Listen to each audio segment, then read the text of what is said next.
This week, Chris Feistl talks about the most important informant the DEA had inside the Cali Cartel. It's just a matter of time that they get killed or arrested, and so do I. So he's trying to find a way out. And while we were trying to find a way into the cartel, Salcedo was trying to find a way out of the cartel. We hook up, and it makes that perfect storm.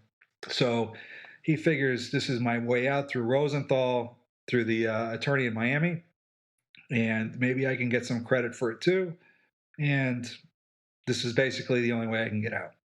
That's why he gets to the point where he's at now, and he's meeting with us, hoping that with the resources of the U.S. government, we can capture Miguel, get rid of Pacho, rescue Palomari, who's been targeted to be assassinated by the cartel, and I can get to the States and live my life. Welcome to Game of Crimes.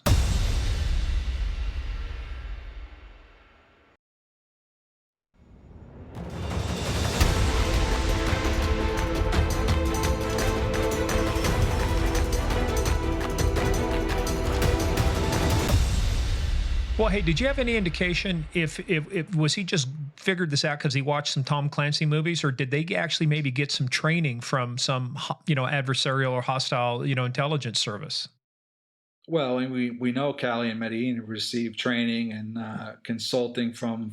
Cali was like a lot of the Brits when they launched that operation to kill Pablo in the helicopters.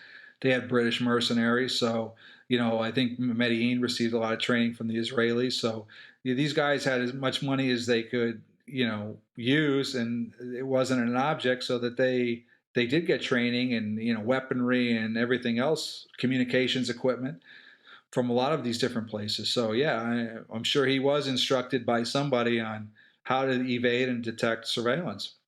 So so the third day, we got a little smart. We huddled together, Jerry, Dave, and Ruben, and myself, and we said, look, it's going to be impossible to follow this guy for all the evasive techniques he's doing. So we started putting static surveillance where we lost him the day before. So we had people. So when he comes out of his apartment complex, he would go on Avenida Quinta, which is like one of the main routes to get down into Central Cali. So we had people set up on the route, so we didn't have to follow him as much. So another day or two, we started taking him a little bit further. Each day, we were able to follow him a little bit further before we lost him. Same general direction each time? He would, but sometimes he would double back. Okay. Like you said, he would cross this. So if the road was running north-south, sometimes he would cross the road and head back south when he was going north initially. So he would change direction and, like I said, change disguises. So, but we continued to have that static surveillance. And it brings to mind real quick is the in Zero Dark 30, when they're trying to follow bin Laden's courier to that house in Abbottabad. I don't know if you've seen the movie, but they have several shots where they have static surveillance, just watching for the car to go by, and they would radio, okay, just passed, and then they'd have another static up the road. So we were kind of doing that very same thing in hopes that we would keep following him further and further each day. So by about the fifth day, we were able to follow him to a park in downtown Cali, and we lost him at the park. So the final day, which was on June the 9th, 1995, we had everything statically covered, and we had flooded that whole park with people. So sure enough, we're able to follow him. He goes there. He gets to the park. He gets out of the taxi cab, and he starts walking down the street. And he's looking over his shoulder. He's crossing the street. But we had so many people in that area, we basically didn't even have to move. We could just watch him go by. And at the end of the street are these stairs that go uphill maybe like 100 feet or so, and you have a lot of people who exercise there on those steps. They run up and down the steps. He goes up the steps, and we can't really follow him up the steps because he just turns around. And finally, we're able to send somebody up afterwards, and he's gone. We can't find him. We don't know where he went. All we know is that he went up the steps, he got to the top of the hill, and we lost him. But at the top of the hill were like 5 connected townhouses. It was the only thing up there. is in the Santa Monica area of Cali. So the assumption is he had to have gone into one of those townhouses. There's nowhere else he could have gone. So we basically call in the reinforcements. We get, excuse me, we get with General Serrano. We get the bloke and the troops out there, and we hit all 5 townhouses simultaneously. And in one of the townhouses, sure enough, is Flaco. So we know that we suspect that is the townhouse where Gilberto is. So everybody pretty much conjugates into that townhouse. Dave, Jerry, Ruben, myself, we're all there. Start tearing that place up. Ruben Prieto notices there's like a wall unit, almost like a bookcase, but with a TV on it, that's kind of sticking out a little bit, just doesn't look right. And he kind of pulls on it, and it's loose. And then we push it all the way open, and that reveals like a hidden room in the back.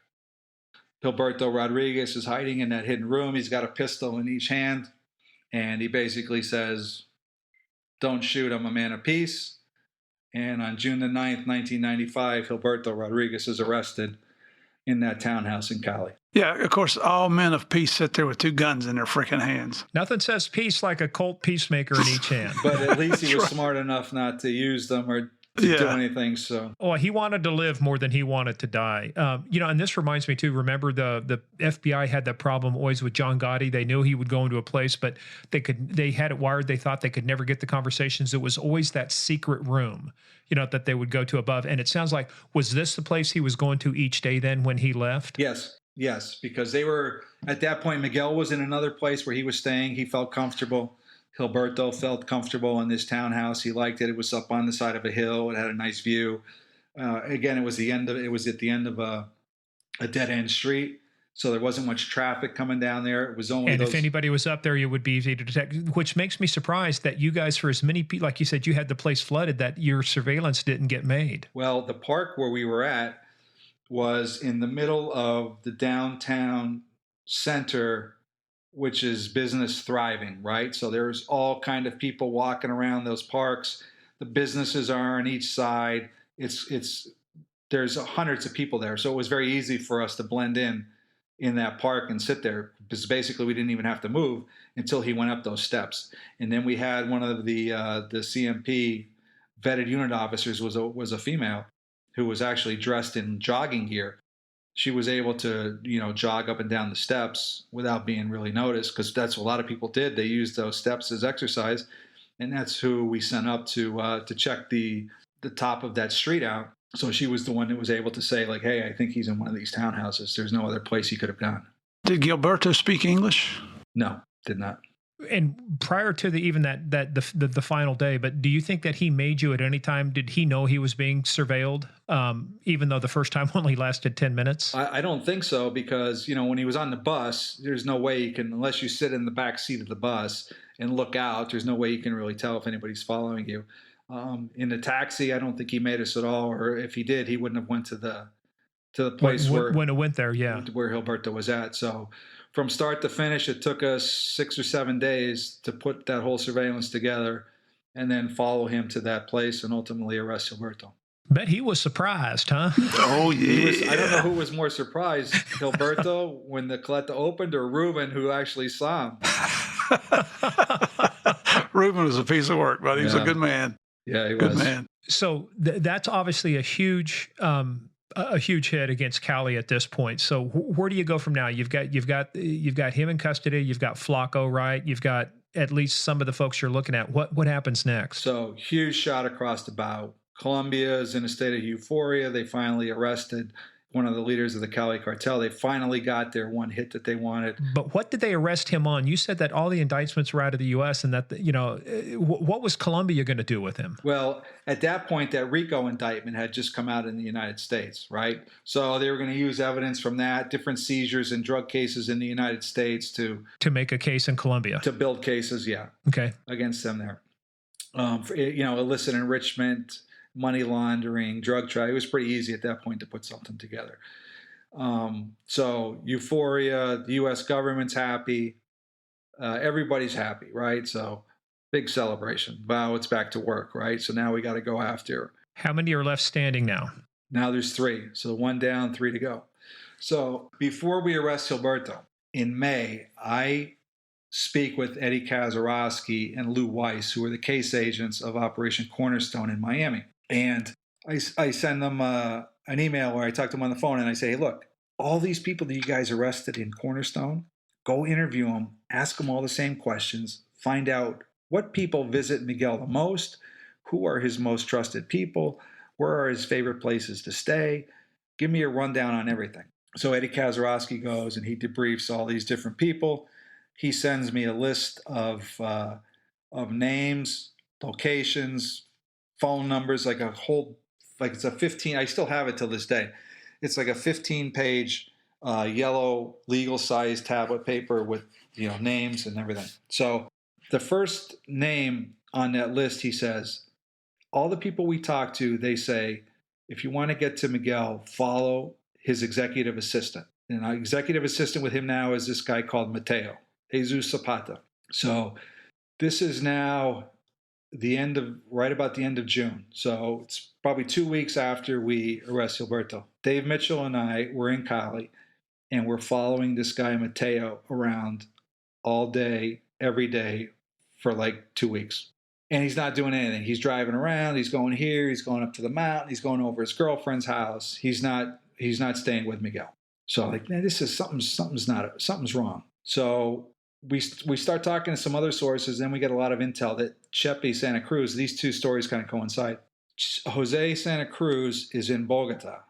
We're like, what? What is he doing in Bogota? Well, after Gilberto got arrested, 2 other traffickers turned themselves in. Victor Patino turned himself in. Fenora Arizabaleta turned himself in. So this was like you said, what was the thing that started this whole thing? It was Gilberto's arrest. So 2 weeks after Gilberto's arrest, 2 other traffickers surrendered. Chepe goes to Bogota. We get intel. The police have information too that Chepe's in Bogota. There was information that he likes to go to these nice restaurants, these nightclubs and everything. So everybody starts going out. The police send these units out to all these different restaurants, all these nightclubs, and they keep checking them. They keep checking them. They keep checking them. And then on July the 4th, 1995, while Dave and I are in Cali following this idiot Mateo around, Chepe Santa Cruz gets arrested at a steakhouse in Bogota called Carbon de Palo. My favorite place to eat. Has the best steak. Oh, yeah, we all been there. In the universe, right? So yep. Santa Cruz gets arrested. Some people said that he was there to turn himself in.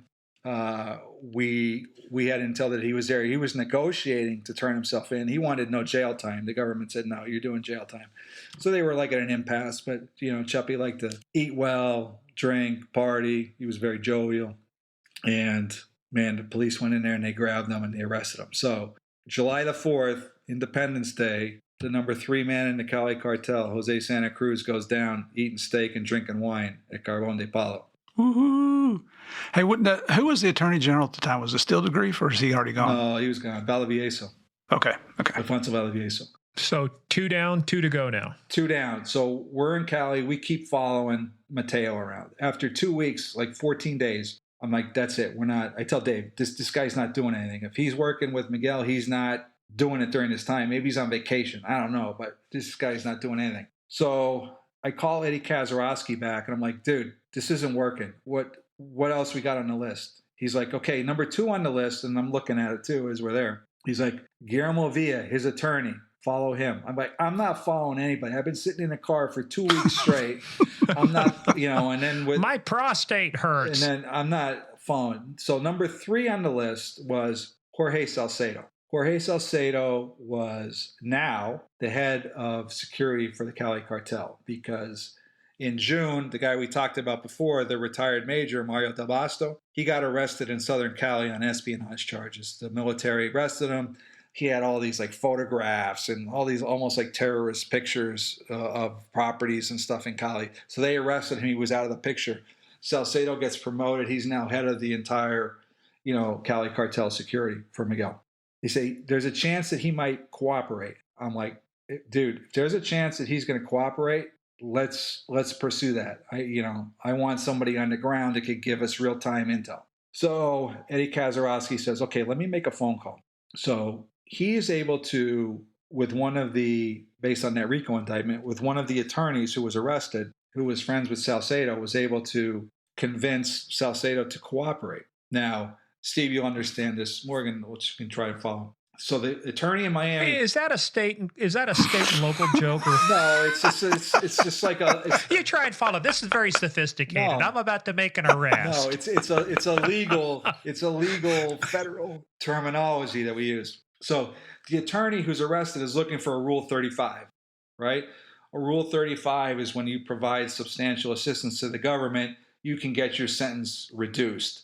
So he's thinking in his mind, hey, I'm friends with Salcedo. If I can get him to cooperate, Salcedo might be able to get something for him, but I can get my sentence reduced in Colombia because of the RICO charges. So they have that conversation, and Salcedo ultimately agrees to cooperate. And the way that it's going to go down, Eddie tells me, is that Salcedo will relay information from Colombia to Eddie Kazarowski, who's the customs agent in Miami, and that Kazarowski will then forward that information to me in Colombia, and that it will go to Cali and we'll act on that information. I'm like, Eddie, that's not going to work. There's too much of a delay. You know, we're basically been living in Cali for the last year, but what if we're in Bogota? By the time we get there, that information could be 24 hours old. I said, Salcedo's in Cali, I'm in Cali. Let me talk to him directly. This is the only way that this is going to work, is if I'm able to deal with this guy face to face, me and Dave.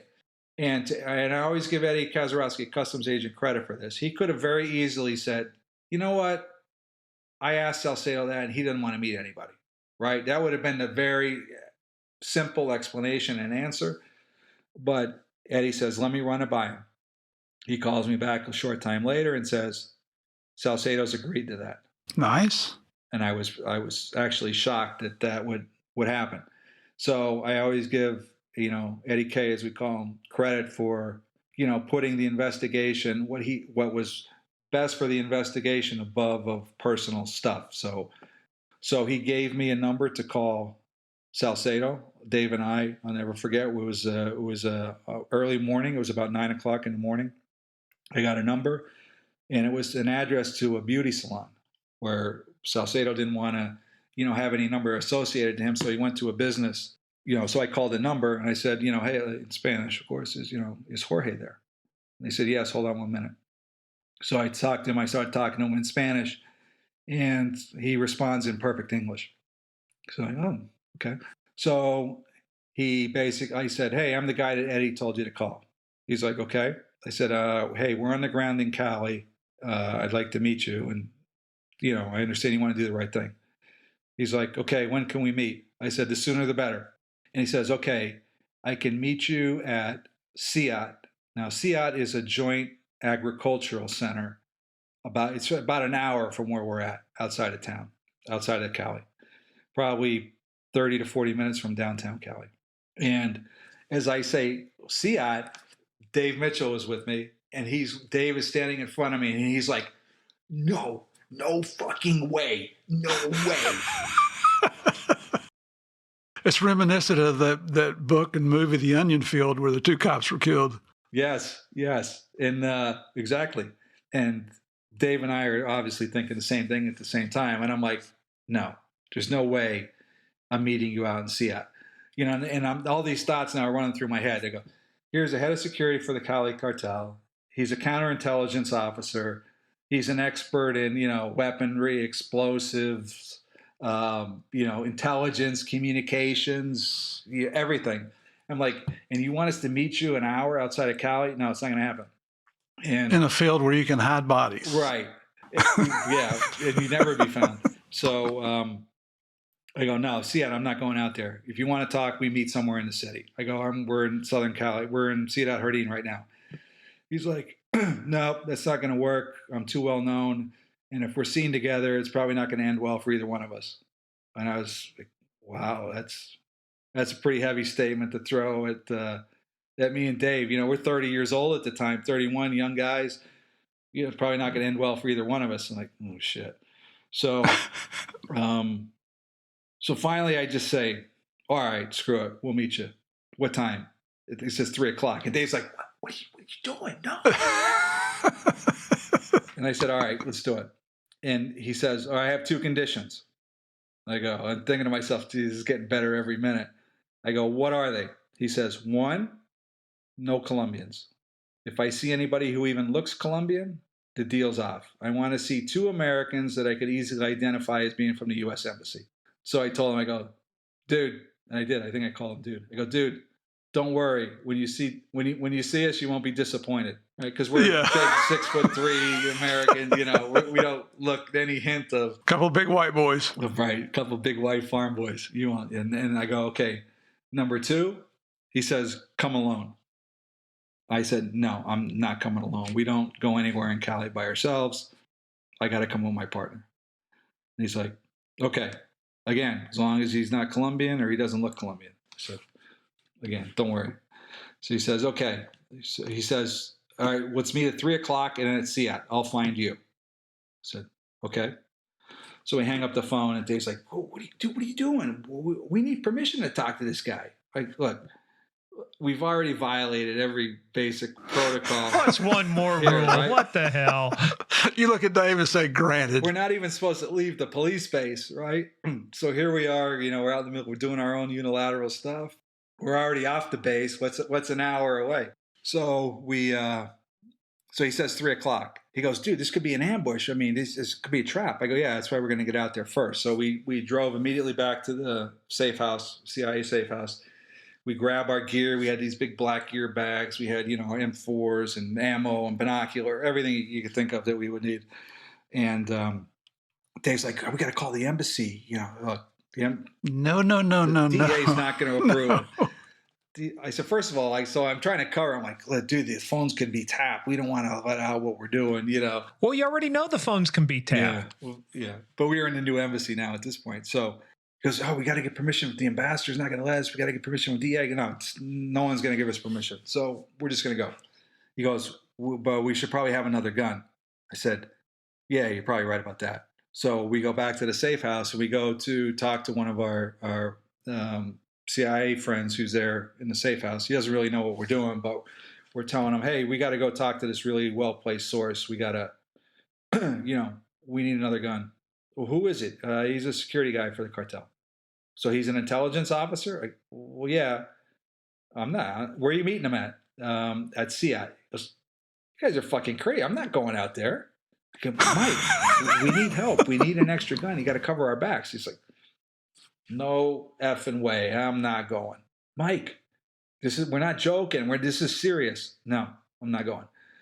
All right, well, we're going. This is where we're going to be. And if you don't hear from us by like 3:15 or 3:30, send the cavalry because something's probably happened. So we get out there at about 12:00, 3 hours before the meeting. So we scope the whole area out. We find the high ground. We get a good vantage point where we can see cars coming in off the road. We check the whole area. We got spots where, we can set up and return fire. We got E&E routes if we need them. Went over commo, plan, everything. So, because we don't know what to expect. Is this guy for real? Is this a setup? Are they going to try to grab us? Are they going to try to, when we show up, to have the cops come and just like I told you, they can't buy you or whatever, they discredit you. So we thought, maybe they'll have the cops come and arrest us. That way we'll get thrown out of the country. So we had all these thoughts going through our mind.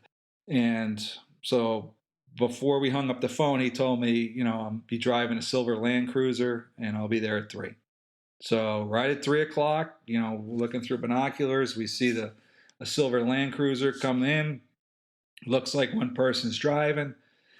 He drives all around, and finally there's these long dirt roads where you can just see. He sees our car parked on this dirt road. He comes down, passes our car, turns around. It's about 50 feet apart, and gets out of the car. He's holding something in his hand. I tell him, put your hands up, turn around, pick your shirt up. So, Dave and I are both, again, we're armed to the hilt. Dave goes over, checks the vehicle. Vehicle's clear, pats him down real quick. He's clear, no weapons, and he's got his Colombian ID in his hand. So we go into the car and talk, and he shows me the ID, and I see it's him. And so we start talking. And, we sat there, and he starts off by saying, look, this is going to be a one-time meeting. This is going to be very brief. and I'll help you try to catch Miguel Rodriguez, because I pretty much at this point know where he's at. So 3 hours later, we're still there. We're still talking, and we're making plans to meet again. So did you check in with Mikey? We did check. As soon as he showed up, we told Mike, call me in 15 minutes. If you don't hear from us, send help, Yep, So, so we went over a ton of stuff. So in that 3 hours, we formed a good bond. Like I said, it's a one-time meeting. Now we're meeting again. He's providing us with all kind of info. We're going back and forth. We're strategizing. So, and 10 minutes into the conversation, Dave and I were asking him questions about stuff that we knew the answers to, and he knew immediately. And you know how it is when you talk to those sources, Steve, that are really well placed. I knew immediately that this guy was for real. He's legit. He's legit. He knew, every question he answered, we knew, because we said, "Where's Miguel?" He said he's in the Santa Rita area, which we knew from the other source that we talked about with Miguel at the Solomon Prado house, where we missed him where he was hiding under the jacuzzi. He had told us, like, hey, I don't know where he's at, but he's by the zoo. And the zoo is in the Santa Rita area. So he goes, he's in the Santa Rita area. Oh, who's he with? Well, he swapped out his old executive assistant, Mateo, who's the guy we were following, remember? And he says he's got a new one named Fercho Castillo. So when they swapped him out, had you been following Mateo, right? The other one? Right. No. I'm sorry. So when we were following Mateo, the Zapata guy, he was on his break from Miguel. Miguel would swap those two out. Got it. So when we were following him, he wasn't doing anything. He wasn't with Miguel, as we found out later. Oh yeah. So you were following somebody that couldn't lead you to anybody. Exactly. But we didn't know that at the time. Yeah. So and keep that in mind when we go further down the road here for the story. So he says, Fercho Castillo was with him. I said, okay. And then he started Salcedo is telling us about the intelligence and the security infrastructure. What kind of houses, where Miguel stays and Gilberto stay. They like these to stay where there's one road in, one way out. One way in, one way out, and apartments or houses that are backed up to the mountain. Because he said the police and the military would never come down the mountain. So remember that for later on in the story too. And he goes, the security is posted here. And he told us where he drew us a diagram of everything. Security is here. I just don't know the building name. I have an idea of which building it is, but I don't know the name because I'm afraid to drive. Salcedo's like, I'm afraid to drive in there because if they see me, at the building, they're going to, somebody sees me, what are you doing here? Why are you here? You weren't supposed to meet with Miguel, and he didn't want to jeopardize himself. So we make a plan that night to try to identify the building. Salcedo goes and does what he does. Dave and I go and do what we do. As it turns out, we were both doing the same thing. We were both sitting up in the mountain, looking at the building, trying to identify which floor Miguel was on. Because the other thing Salcedo told us was just unbelievable information. Miguel stays up late into the night till 4 or 5 in the morning, talking with all the European contacts. So wherever he's at, those apartments are. You'll see a light on. You can identify it. It's usually the last apartment in any building that has a light on. So we sat there. Sure enough, by 12 o'clock, every light in the apartment goes out, except for 2. One on the 8th floor, one on the 4th floor. So we noticed that. He tells us about the interior, what Miguel likes. He likes Panasonic phones. Because Miguel was a neurotic. He liked Panasonic phones. He had to have stuff a certain way. He was hypoglycemic, so he had to eat certain kinds of food. So when you go into the refrigerator, look for those kinds of foods. The official car of the Cali Cartel was the Mazda 626. They only drove Mazdas. So go down into the garage, look for the Mazda. Here's the license plate that Fercho drives around in. Why be so predictable like that? Why a Mazda 626? Because it was low profile and it didn't stand out and it didn't look like a narco car. And it was reliable and dependable. And Miguel was very cheap and didn't like to spend money on expenses. And, it was just a reliable, low-key, nondescript vehicle that he liked. And when he... As opposed to a Mercedes-Benz 300 with tinted windows? Exactly. Exactly right. Different scenarios, trying to achieve a different result. But, That's right. That's right. So we got all this great intel and this insight. and that there were two Afro-Colombian maids who were working in the apartment with Miguel. So based on the lighting structure, we're out till 4 or 5 that night. We go, okay, it's these two apartments. So we also call back to Bogota, Sandy Smith. Remember Sandy Smith? So we have her say, Sandy, check this building, see if anything pops on ownership on the apartments. So she comes back and she tells us, look, there's 2 apartments in that building that come back to known cartel operatives. One, they both came back to Sicario. It was well known for Miguel Rodriguez, a guy called Memo Lotta. And she goes, the 2 apartments that he owns are 801 and 402. Go, well, those were the ones with the lights were on. So we go back the next morning and we meet with Salcedo. So before that, too, he tells us, look, at 12 o'clock, I'm going to pull security out so you guys can drive through there, get the lay of the land, and identify, see the name on the building. So he was able to do that.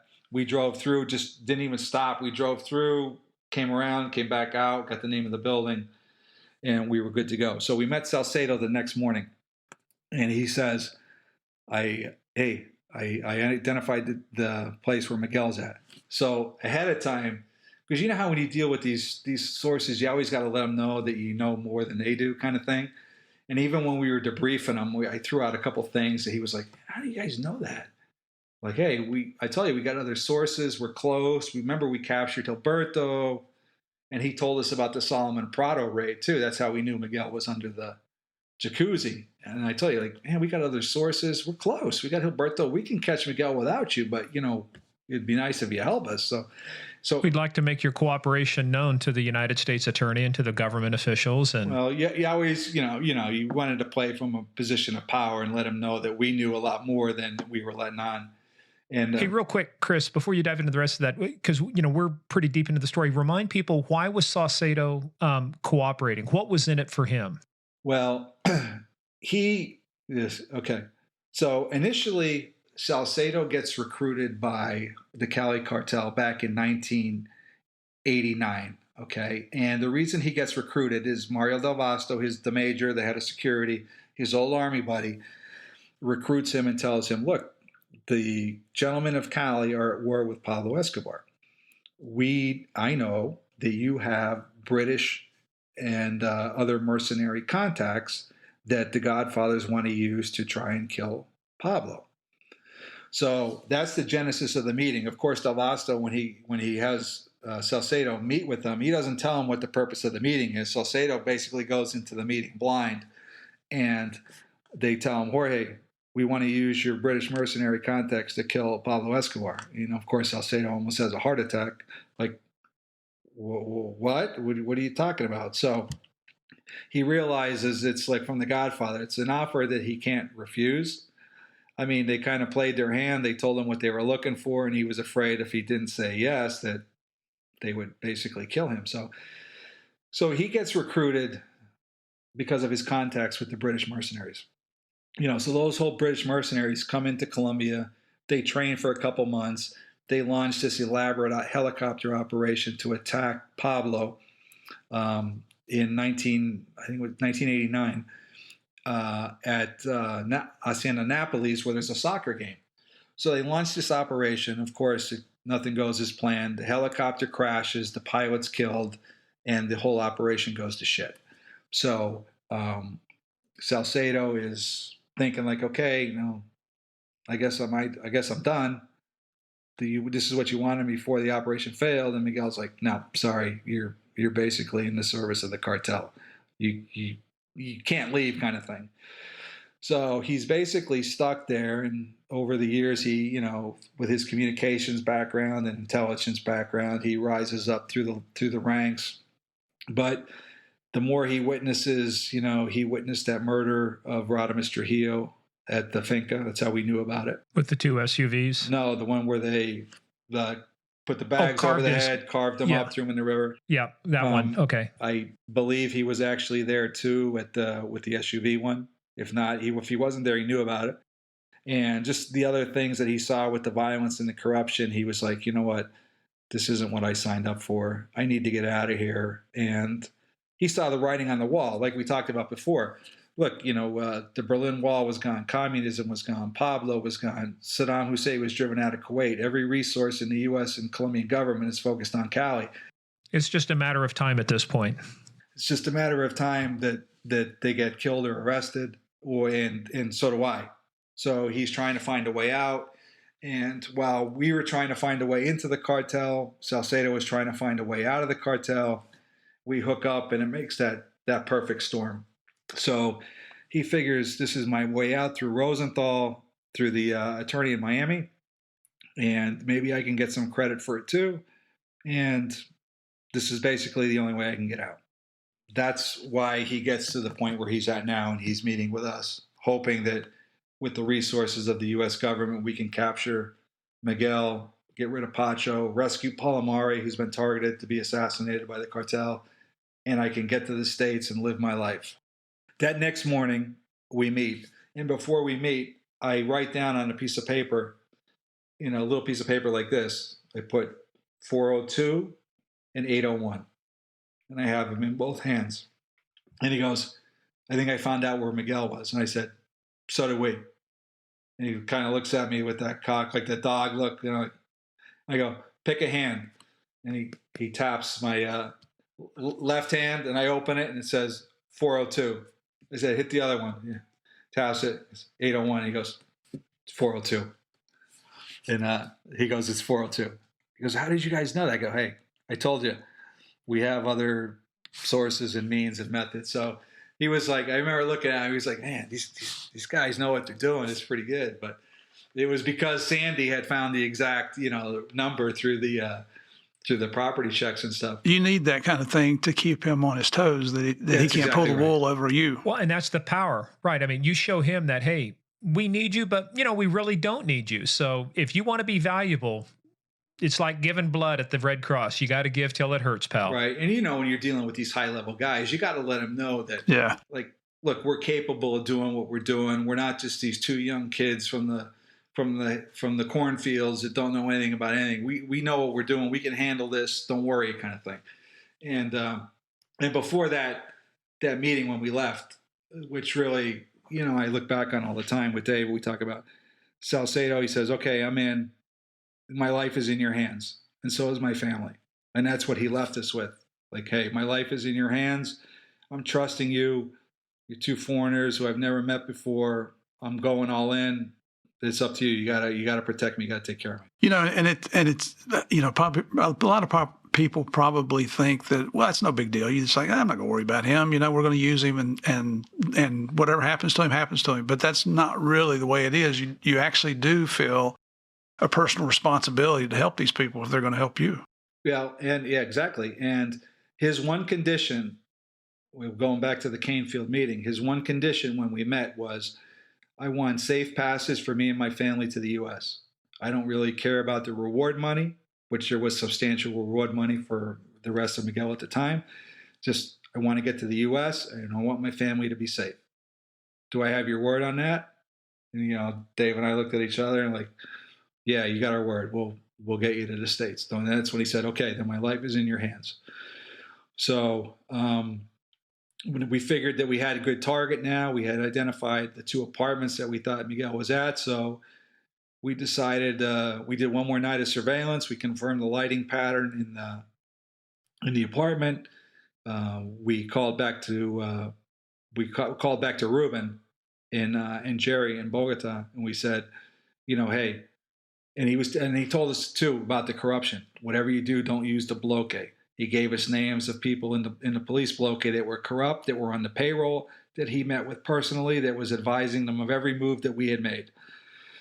So we had to shift our plan. So we brought anti-narcotics and police from Bogota over land. We didn't use the bloque. And we basically lied to the prosecutor by saying that we were going to hit a lab, which ended up being a mistake. So we met outside of Cali at 4 o'clock in the morning on July 15th. We took a very circuitous route through the city so that if anybody was following us, they wouldn't know what we were doing. And we basically arrived at edificio, the Santa Rita was the name of the building. Colinas de Santa Rita. And so we get out, and the first thing the fiscal, the prosecutor, says is, this doesn't look like a lab site. He said, it's not, we're here to arrest Miguel Rodriguez. Well, there's a laboratory in 402 or 801. We're pretty sure. So that turned into a cluster. She's like, I need to get a new warrant. She had to go back to the prosecutor in Cali, which is what we tried to avoid. So, and then they called the bloque, right? So they had to call the police from Cali at the finca, which was another problem. And so, of course, 2 hours later, we finally get into the building. We go in. The first, Dave, Ruben, and Jerry go into the apartment. I go down into the garage first thing. I go to the parking space, 402. Boom, there's the Mazda. There's the license plate. Okay, all right, we're off to a good start. We go into the apartment. I open the refrigerator. All, salads, fresh fruit, everything, because he was hypoglycemic. I look at the telephone. There's the trunking system where there were like 25 or 30 different phone lines coming into the apartment there, hooked up to the phone, so that if you ever called a number, it would go through a relay station, and then the call would be patched over to where Miguel was at. So the number that you called was never really the number where he was at.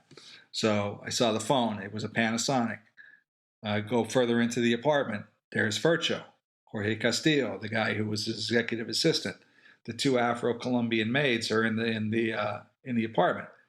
This has to be the place. He's here. So everything checked off.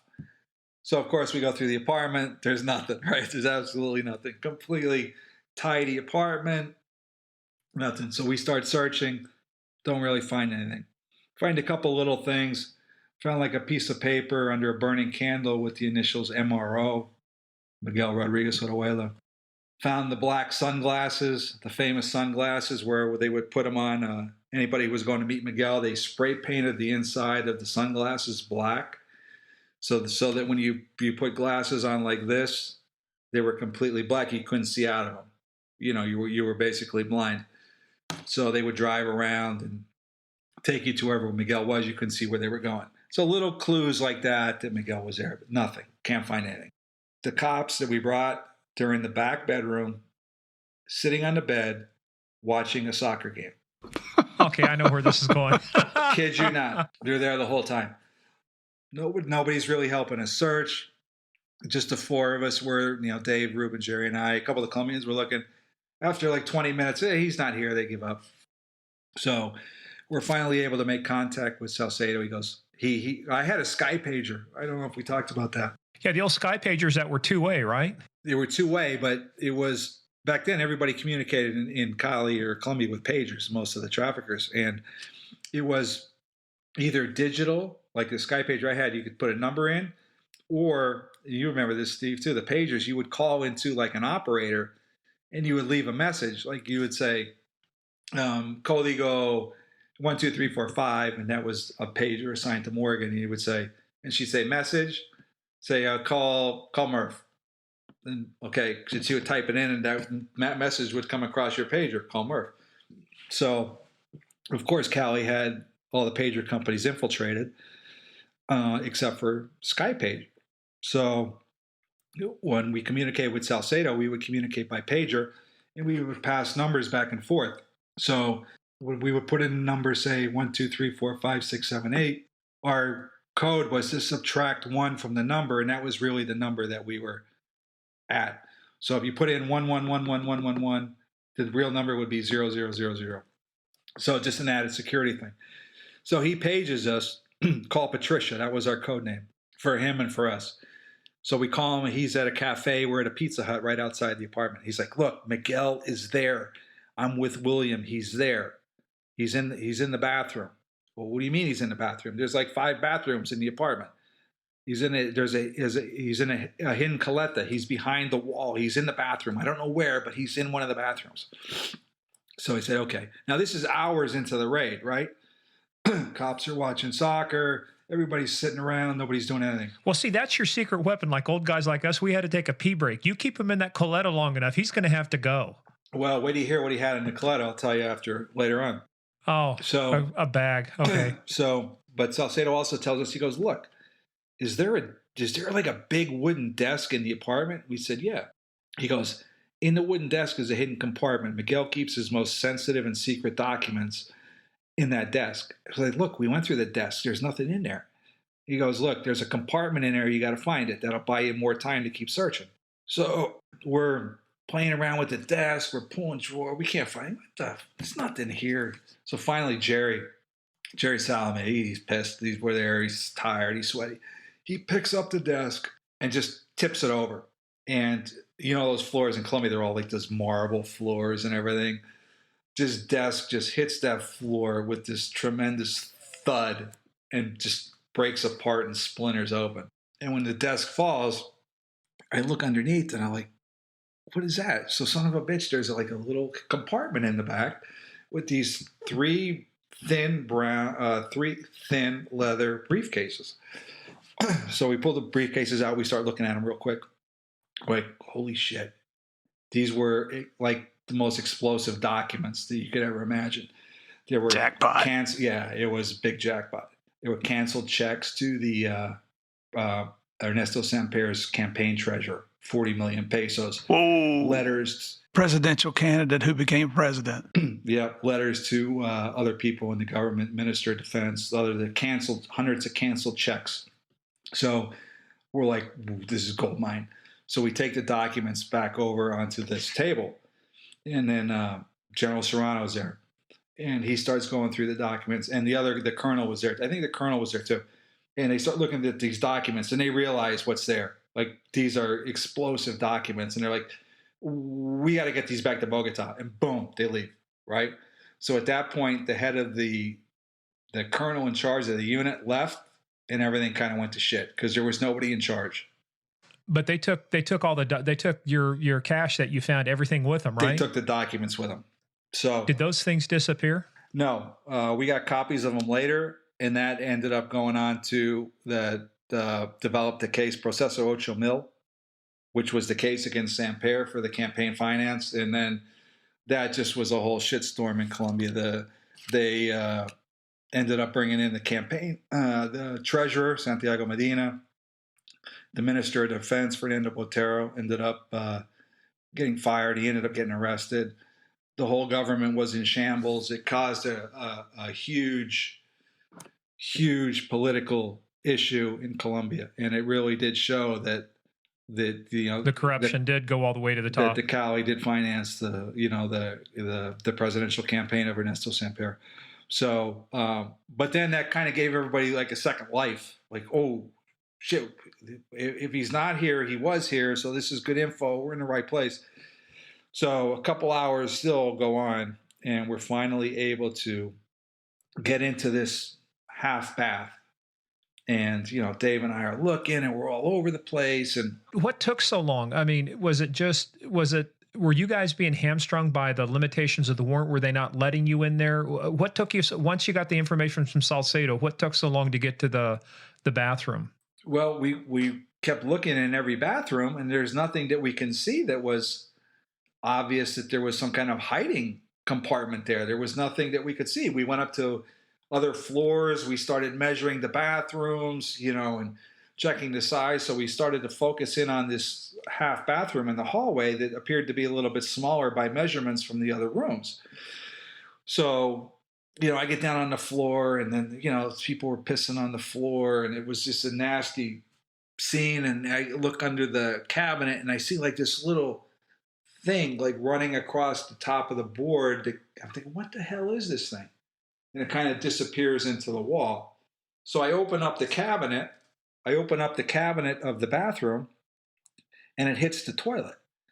And by this time, we're like so mentally, we've been at this for months. I'm exhausted, and the first thing I could think of is look at this shoddy craftsmanship. How can you build a sink that like hits the toilet? I guess Dave's like, you dumbass. It's because it's probably the Coletta's right behind here. And I'm like, yeah, you're probably right. So we identify the wall where we think the actual entrance of the Coletta is. So we call Jerry in, we call Ruben in, and Jerry gets to drill. and he starts drilling into the wall. The drill bit breaks. He puts another one in, drills it in, goes in about an inch. Boom, the drill bit breaks. Like, what the hell? What is going? Nothing's going right today. So he finally, the third drill bit, it's like this 12-inch drill, and puts it in and goes. It goes in. We go unaccounted for space, right? So we're like, there's a void there. This has to be the place. So Ruben comes in with the hammer, starts hitting the wall with the sledgehammer, and then as we're doing that, this one CMP officer kind of, it's a small bathroom. He's standing in the doorway. He kind of runs out and comes back in with the fiscal, the prosecutor, and the prosecutor basically says in Spanish, "You are to cease and desist. You are conducting an illegal operation in Colombia. You are damaging and destroying property in violation of Colombian law. Stop immediately." And we all kind of look at each other like, is this guy joking? What, is he kidding? And he wasn't kidding. We got out of the Oh, I was going to say no habla español. Sorry, prosecutor. It was very clear what he was saying. And he goes over to the front door. He locks the door, puts the keys in his pocket, pulls out. You know how they walked around with those little portable typewriters, Steve? Pulls out the typewriter, sits down at the desk at the dining room table. Give me your carnets, your diplomatic IDs, and he starts typing up a complaint, basically a denuncio saying that we were in violation of Colombian law. And we're like, dude, I didn't call out fiscal, dude. Senor, Miguel Rodriguez is behind the wall. He's like, I don't care. You guys are conducting an illegal operation. I said, are we under arrest? He goes, no. I said, well, then I'm leaving. He goes, no, you're not.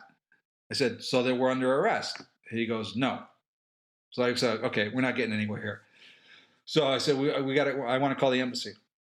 So Ruben gets on the phone. He calls back to Tony Seneca and basically tells him, hey, we're detained here in the apartment. We've been shut down, and that's it. So we were basically escorted out of the apartment. We were given a copy of the denuncio, the complaint, where we were cited for conducting an illegal operation, and we had to leave the apartment. And that's when I had to make the one dreaded phone call. I had to call Salcedo and tell him that we didn't find him and that we were basically arrested and we were thrown out of the apartment. And he's like, no, you can't. You got it. You can't leave. You can't leave. If you leave, I'm dead. You can't leave. I'm like, his code name was Sean. We called him Sean because we never wanted to use his real name over the phone. Like, Sean, we got arrested. We have to leave. We're shut down. We're gone. And he's like, no, I'm a dead man. He hung up the phone and we were escorted out of the building and we were made to leave. And it was later that night. We flew back to Bogota, and I remember on the flight talking to Dave and Jerry and Ruben. I said, man, this was the lowest point in my law enforcement career. We screwed up. We let Sean down. And Dave said, what do you think is going to happen to Salcedo? I said, my exact words. I go, and he's a dead man walking. And we, at that point, we couldn't do anything. It felt horrible. And so we found out later on what happened is that after we left, Fercho, the executive assistant, called Miguel's son, said, send Salcedo, send the corrupt captain that worked at the blockade that was with us all the time. And they went back into the apartment and basically took Miguel out of the apartment and took him to a new safe house. And, we got summoned to the ambassador's residence that following weekday, whenever that was, the next day or the day after. And let me tell you, we got an ass chilling from the ambassador about, why we were even there on the raid, right? Why were we there? And why were we knocking down the wall with a sledgehammer and drilling holes in the wall and conducting a unilateral operation when we weren't supposed to leave the police base? So we got our asses handed to us. And then he kind of, and then he showed us the complaint, which we already had a copy of, where we got arrested. It was on the TV. They showed on the Colombian TV our names turned into a big thing. We were on the cover of Semana magazine. DEA in Colombia, what are they doing? Unilateral operate, again, trying to discredit us. And Frechette, the ambassador, Master Frechette said, if anything like this happens again, you guys are gone. You're out of the country. Done. End of story. And then he kind of softened his tone a little bit and he said, but you know what? It looks like you were right. And we were like, what are you talking about? And he said he had just talked to General Serrano, that the police went back in there. Because before we left, we told them, place police outside the apartment, place police outside the building because he's here. Don't let him leave. Right? So if we leave, when we got thrown out, he's got to come out eventually. When he comes out, you guys grab him. So of course they stayed out there for like an hour and they left, and that was the end of that. But when the police re-entered the building, the apartment, the Coletta was broken in, and when they had taken Miguel out, and we had photographs of the Coletta. There was water in there. There was a stool to sit down in there. There was peanuts for him to eat on. There was an oxygen tank and an oxygen mask. There was bloody clothing in the Coletta or on the floor in the bathroom. The theory was that we had hit him with the drill. I mean, Jerry sticks by that story that he got him with the drill. And if it was me who had the drill, I would probably stick by that story. But I think that, putting that drill in there and all that dust and stuff in there, and that, he was coughing and, he had a bloody nose. I mean, I think it was that he was wiping his nose and his mouth. But hey, how was entry into the Coletta affected? I mean, did you guys ever find out what the hidden switch was or what the sequence was? So what happens is in any of those apartments or houses that the cartel was staying at, they had the Coletta, and they always opened from the inside, right? So they opened, you would push the door in. So the doors were always open in case they had to get in quick. So if they had to get in quick, they would go into the Coletta and they would secure the door of the Coletta or the hidden compartment from the inside, right? So in this case, there were these huge bolts, these latches that went across the concrete. And I mean, this wasn't just like some bullshit construction. I mean, these were made by like architects and, carpenters. These things were phenomenal. And when that whole wall was closed, you couldn't tell that there was any kind of opening there. It was those little latches. And this latch was just a little door there. So he would go in, latch it from the inside. So when Salcedo and Captain Buitrago, who was the corrupt captain, came in to get him, Miguel kind of unlatched the doors from the inside. They hammered away a little bit, and the Coletta was broken open. So it was a big hole in the wall with the door open on the bottom. And we've got good photos of that. The police did anyway. So that's what Ambassador Frechette showed us. And he was like, you know what? You're lucky that the police went back in there, and you're lucky that they found what they found, because you guys were right. You were on the right track, but that's still no excuse for conducting a unilateral operation and damaging the property. So we basically said, yeah, you're right. It won't happen again. Till next time. Until next time.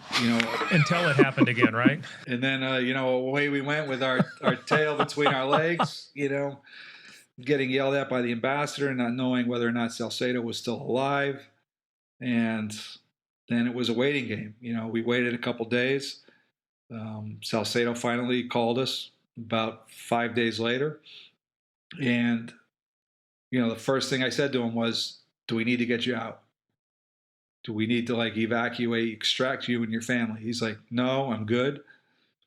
They don't think it was me. I had never been to that apartment. I had never been inside. I didn't know where the Coletta was. And I was assigned to interrogate Fercho, who was the executive assistant. Of course, Fercho said that they were talking to some woman named Patricia, which was our code name. So they thought it was a woman, or at least they knew it was a code name. They may not have bought the whole story. So he says, no, I'm good. But I think I found the new apartment where Miguel is hiding. So here we go again. So the ambassador tells us again, no unilateral activity under any circumstances. Here we go again. This is not your country. Work with the Colombians. You're here in a support and advisory capacity. All the buzzwords. Yes, sir. Yes, sir. Won't happen again. So what's the first thing we do is we go to Cali, we meet with Salcedo, and we start doing unilateral surveillance on the building where we thought Miguel was hiding. So at this point in time, Salcedo tells us, look, based on where the security, now Miguel's being really cautious. Nobody can know where the building he's in. Nobody knows what floor he's on. All Salcedo knows is that where he puts perimeter security. And going back, remember we talked about all that stuff he told us we'd get back to later in the story. Well, remember, one way in, one way out. So based on where the perimeter security was, we were able to narrow it down to 2 buildings. It could have only been the 2 buildings in this area based on where the security was. So Dave and I, and then Jerry came along too. We started doing surveillance on these 2 buildings, the same thing. And it was in this, we had a perfect vantage point. There's a park, the park, there's a statue of Balcazar in Cali. And it's a park. So at night, a lot of the locals would go up there. They would drink beer. They would hang out. They would buy food from local street vendors. And you would watch the burning sugar cane in the distance because it was from an elevated spot. So it was a place to hang out. So I thought, like, dude, this is the best surveillance spot. We can go up there and drink beer and hang out. And it's really not like work. So we went up there for like 4 or 5 nights in a row, and we were drinking beer, hanging out, trying to blend in and watching the lighting pattern on the 2 buildings. So we were able to narrow it down, we thought, to the 10th floor, which was the only lights that stayed on past midnight. So Miguel kind of wised up. He wouldn't stay up till 4 or 5 in the morning. He'd stay up till maybe 1. And he'd turn the lights out because there was something in the newspaper that we found the apartment by watching the lights. So, but then Salcedo gives us one key piece of information. He says, look, he goes, Miguel's changed his maids again. He's back to the 2 Afro-Colombian maids. So I said, okay. So we're sitting there. We're a good probably 800 meters from the target. We're almost at eye level on the 10th floor. And a light comes on in the kitchen, which we think is the kitchen area, at about midnight. And I'm looking through the binoculars, and I'm like, hey, there's people moving around. And I'm looking, and I go, Dave, it looks like there's 2 black maids, 2 Afro-Colombian maids in the kitchen. And it's midnight. I go, that's got to be the apartment. Miguel has to eat at certain hours to control his hypoglycemia. The 2 African-American maids, the lights on late. That's got to be it. So he's like, give me those binoculars. Let me see. He's like, he goes, I can't see anything through this. Are you sure? I'm like, I think I'm sure. As I look again, I go, yeah, that's it. So we go and meet with Salcedo, and we tell him, hey, we think we found the apartment. We think it's the 10th floor. And we told him what we found. Now, just when you could think things get worse, right?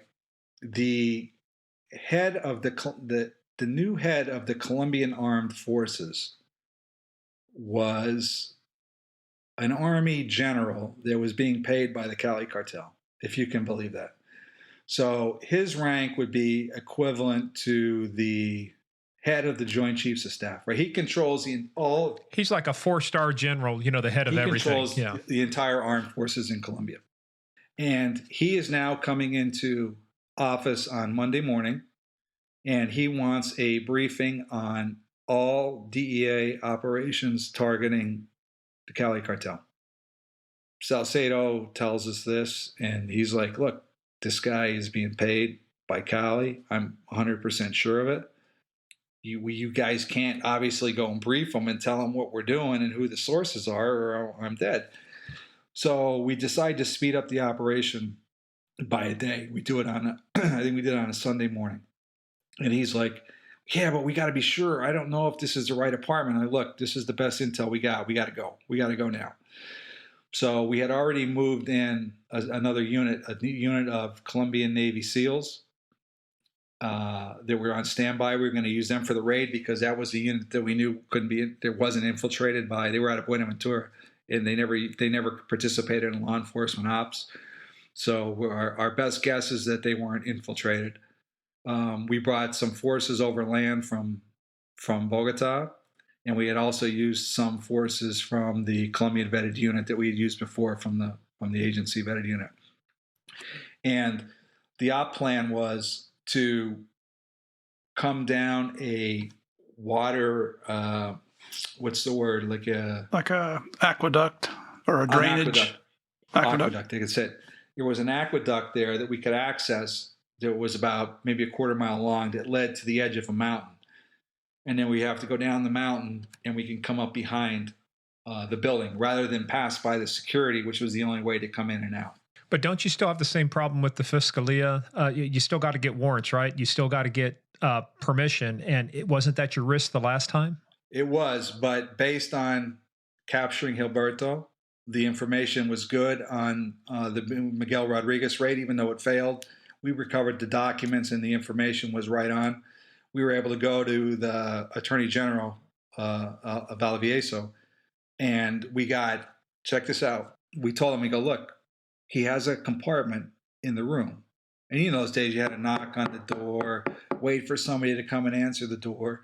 I go, look, if we do that, he's going to get in the Coletta. We're never going to find him. He's going to be in the hidden compartment. We'll never see him again. So we got special permission from the Attorney General of Valdivieso to knock the door down. Just go up, like a no-knock warrant, just go and boom, knock it down. And we got to handpick our prosecutor, the Feistl, and we didn't tell her where we were going or what the target was. That was the rule. That was what we laid out on the table. And Valdivieso said, "Do it, do it." This is his basic words were, "This is an exception to the rule," which I give him a lot of credit. He was very straightforward, very helpful with what we were doing.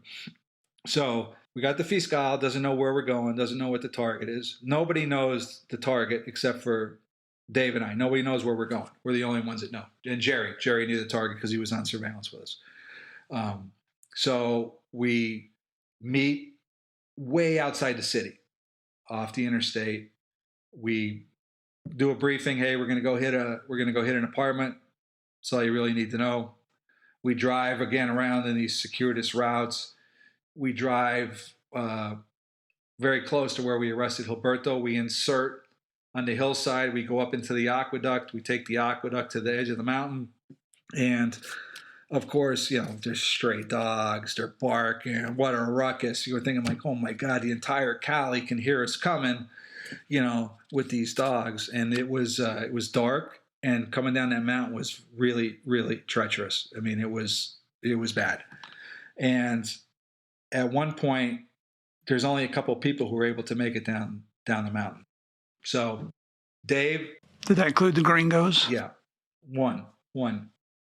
So Dave Mitchell's on top of the mountain, and his job is to visually watch the 10th floor apartment with binoculars in case any lights come on, if there's any movement, and to stay in radio contact. He was kind of like our comm center.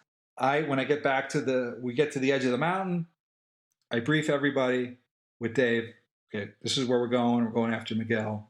That's the target right there. And you can see it. It was just like this huge white pillar, like the Lord of the Rings, where in the big white city, that's what it looked like because it's the only thing you could see.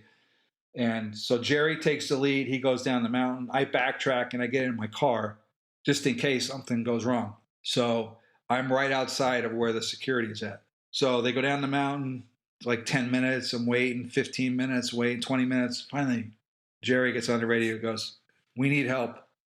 "What's the matter?" "You need to come, respond ASAP." Okay. So I drive real slow past the security. It was a single car. I figured it wouldn't attract that much attention. And I drive, and I'm able to get in front of the building where they're at. And I see the porteros. They had 2 armed guards detained in handcuffs. And Jerry's like, "Dude, this is all that made it down the mountain." And I look. How many did you start off with? 30, 35. You got 25 to 28 missing? Yes. There's actually 4 people there. Jerry, Colombian Navy SEAL, and 2 plainclothes CMP officers. And me. So now there's 5 of us. And I'm like, what an assault force to take on. They couldn't get down the mountain. The prosecutor fell. She broke her heel. She was out of commission. She didn't show up until 45 minutes after we arrested Miguel. Other people couldn't make it. A couple people got hurt. And I'm like, dude, we got to wait for more people. We can't assault the 10th floor with 5 people. Jerry's like, dude, we got to go now. We got to go now. Porteros are detained. People are going to know what's going on. They're going to hear, we got to go. And I'm looking back toward the mountain. There's nobody coming. He's like, we got to go. I'm like, screw it. Let's go.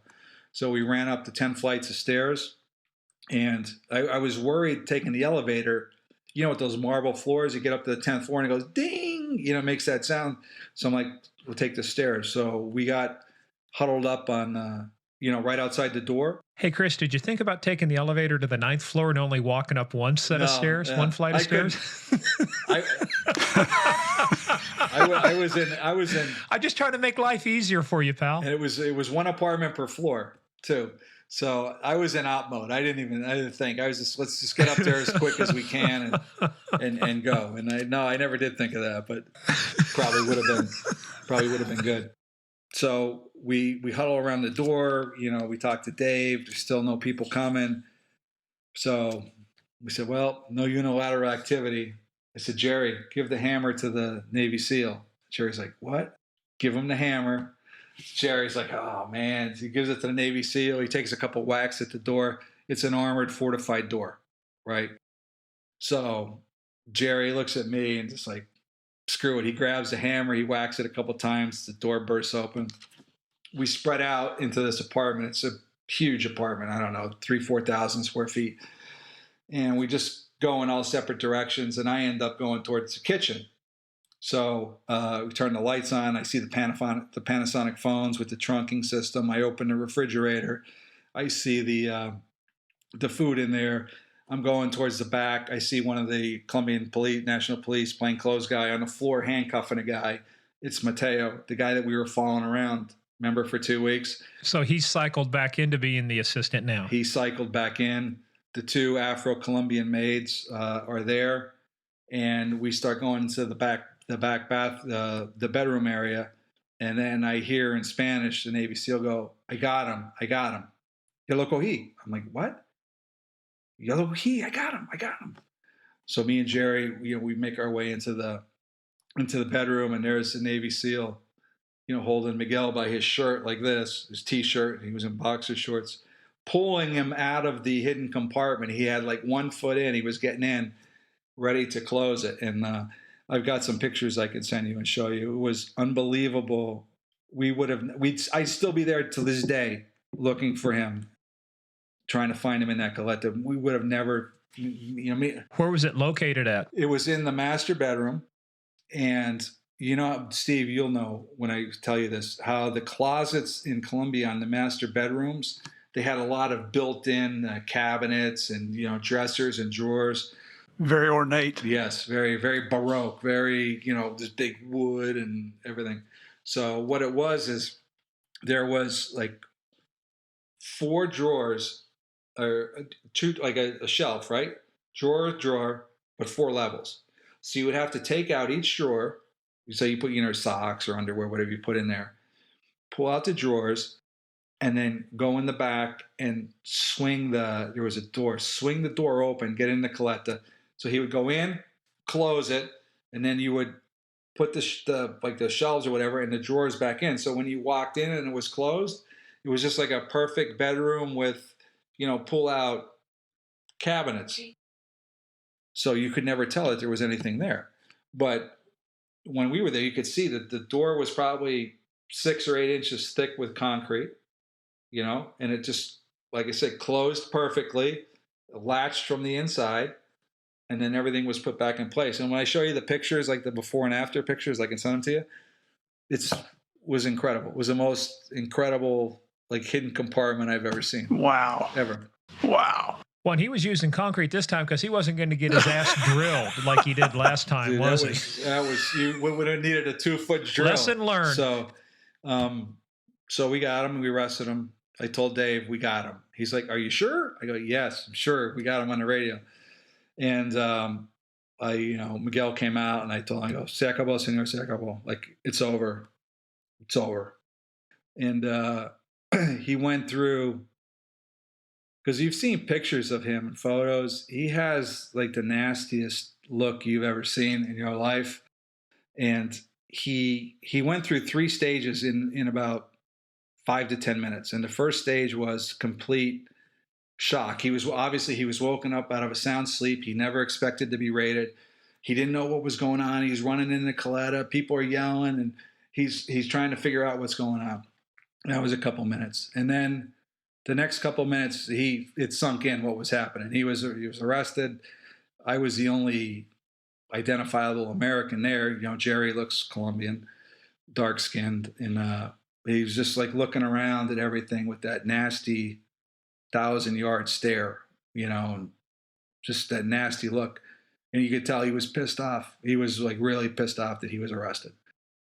And then finally, the other 5 minutes, it was like he resigned himself to the fact, I guess, that it was over, that he was arrested, and he just kind of like sat back in the chair and was like watching everything. It's kind of Maslow's 7 stages of grief, you know, denial and finally acceptance. Yeah. But it was really, I'll never forget those 3 stages, how quickly they happened, but 3 very, very different, you know, stages. And then, of course, people started to pouring into the apartment, you know, 1 or 2 or 3 at a time. And they saw that Miguel had been arrested. Finally, the prosecutor made her way in. She was covered in dirt. She had a white jumpsuit on with like a blue silk blouse, and she was covered in dirt. You know, she was completely dirty. She fell a couple times coming down the mountain. Ruben finally made it in. Dave finally made it in, and you guys kind of know how I'm always messing around, joking around.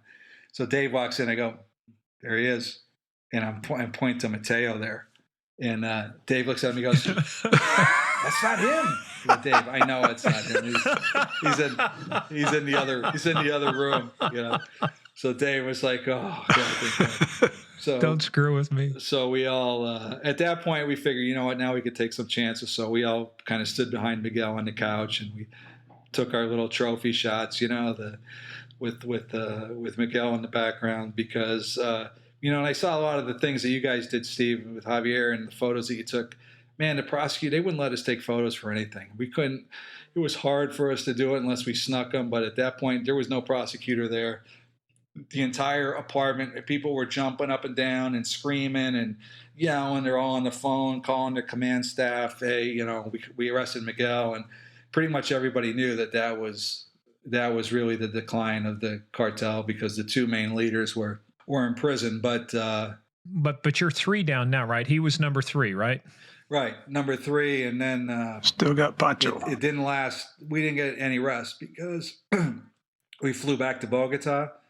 You know, with Miguel went on separately. We flew back to Bogota. We did our reports, and then the next day we were back in Cali, and now we were trying to find Guillermo Palomari, because now the plan was really in motion to kill Guillermo Palomari.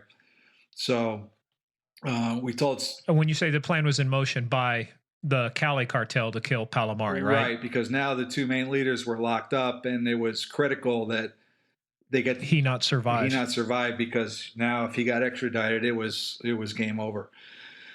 So we kept asking, Sean Salcedo, we got to get you out. He's like, no, I'm good. I'm okay. We got to get Palomari. But we didn't know where Palomari was. So what we tried to do was, he told us, look, Guillermo's wife works at this computer store on Avenida 4. Go in, talk to her, see what you can, you know, convince her. So the cartel had 24/7 surveillance on the wife. Her name was Patricia, and the business. So we figured that by going into that business, we were taking a risk. So we went in at night. We tried to sneak in as quick as we could, and we went in and we talked to Patricia Palomari, Guillermo's wife, and we told her, like, look, you know, my name's Chris Feistl. This is Dave Mitchell. We're, you know, from the American Embassy, and there's an advanced plan in place to kill your husband. She's like, no, you know, I figured as much, but I haven't seen Guillermo in, I don't know, maybe a year. Like, look, you don't understand. This is a very serious matter. You got to get word to him. You got to send a message. You got whatever you got to do.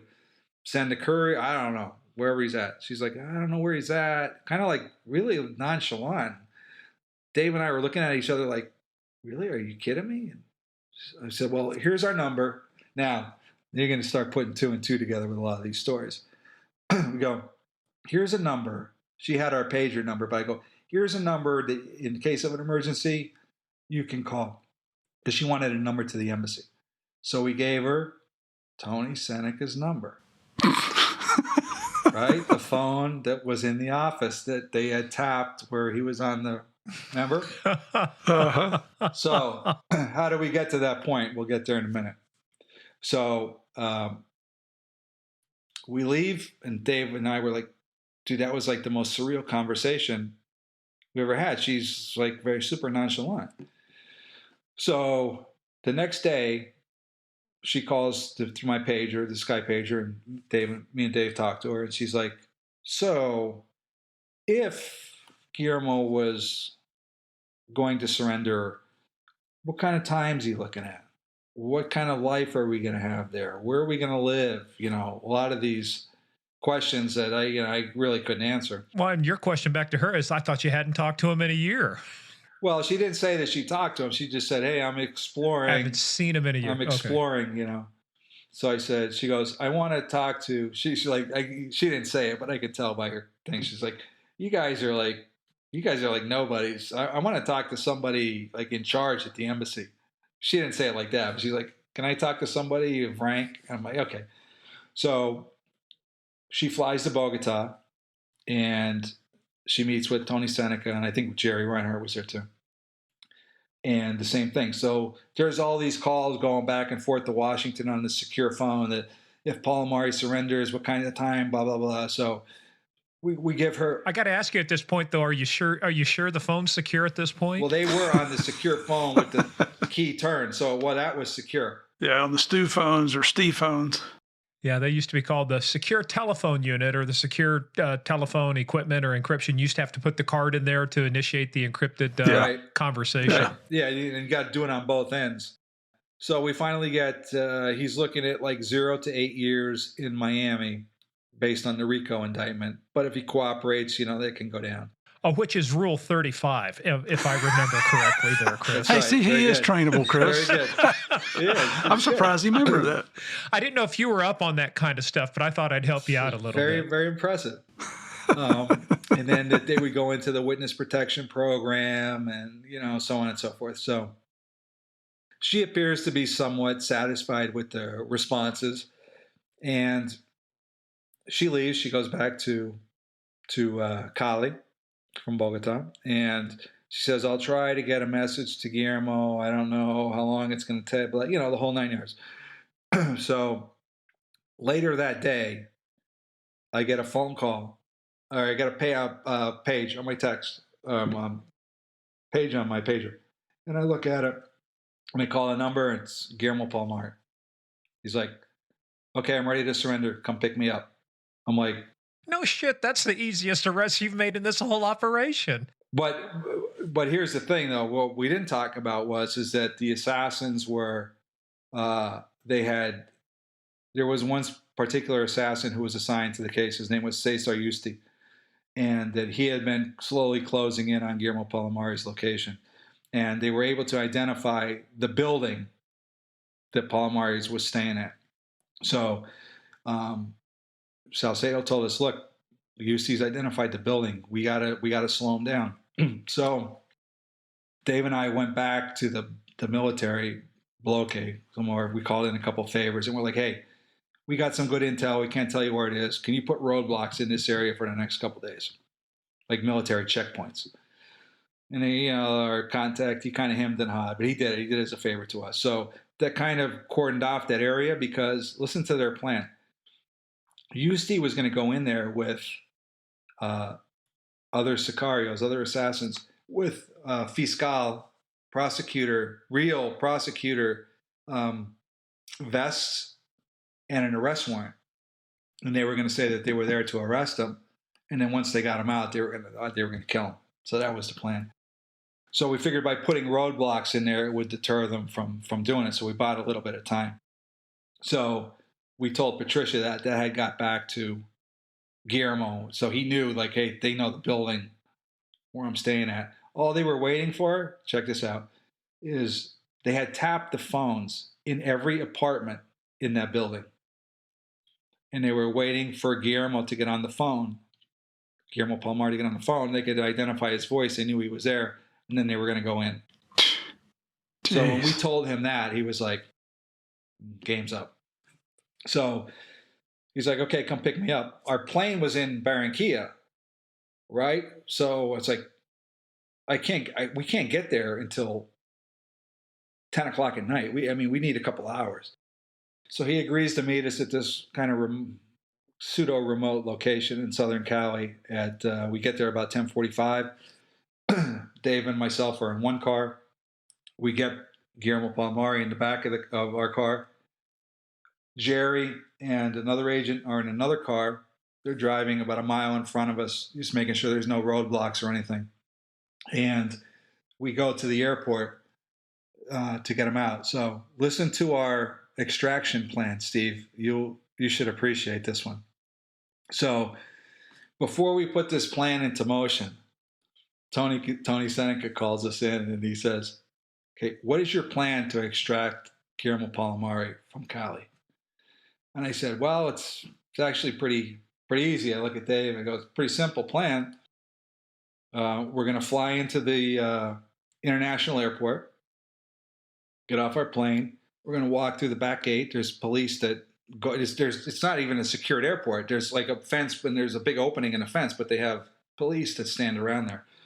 I go, I'm going to walk by the police, tell them that we have a sick friend, and that we're going to get him, and we're going to be back in like an hour and a half, and we're going to take him back to Bogota because he's really sick. So Seneca goes, so let me get this straight. You are going to get Palomari, drive him to the airport, and then walk him, the most wanted man in Colombia right now, right by police, onto the aircraft and fly him to Bogota. And I said, yeah, that's my plan. And he's like, I go, look, it's so simple, it will work. Trust me. It's so audacious. It's dark.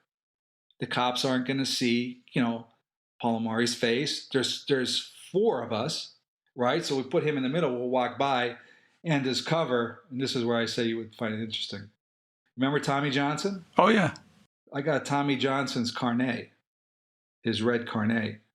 And because like at a quick glance, he looks like Guillermo Palomari. Palomari's dark skin? Kind of dark skin, had that little cheesy mustache, kind of had the same hair, and he had big glasses. So I said at a quick glance, he can pass for Tommy Johnson. So, and I told Seneca, they go, and if challenged, we'll present the carnets, and excuse me, and this is what we do. I said, me and Dave Jerry have flown in and out of that airport in Cali 1,000 times. No one ever stops us. The cops know us there. They see us. We walk by them all the time. We're going to tell them that. They're going to go, okay, yeah, see you later. We bought them some Cokes. We gave them, hey, we'll be back in an hour. I go, it's simple. It's so simple. It'll work. And then Seneca goes, and that's your plan. To disguise the most wanted man in Colombia as Tommy Johnson. That's the plan if it gets to it. Yeah. So, were you expecting something with Tom Cruise and rappelling out of an aircraft or what? I mean, how complicated does this have to be? So we pick him up. Jerry's in the lead car. We're driving ahead. No roadblocks, no cartel assassins, no Cesar Yusti. We get to the airport.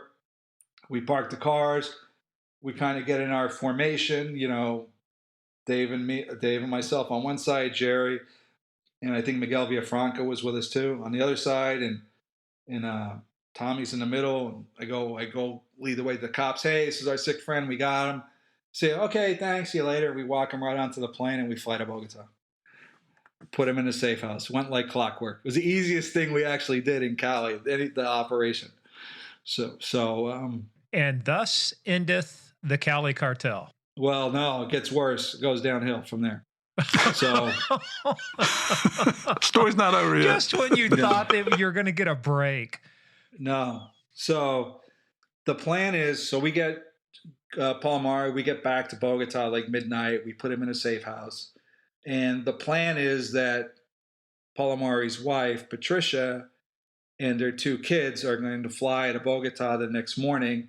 And we're going to pick them up at the airport, take them to the safe house, and everybody's together and everybody gets extracted at once.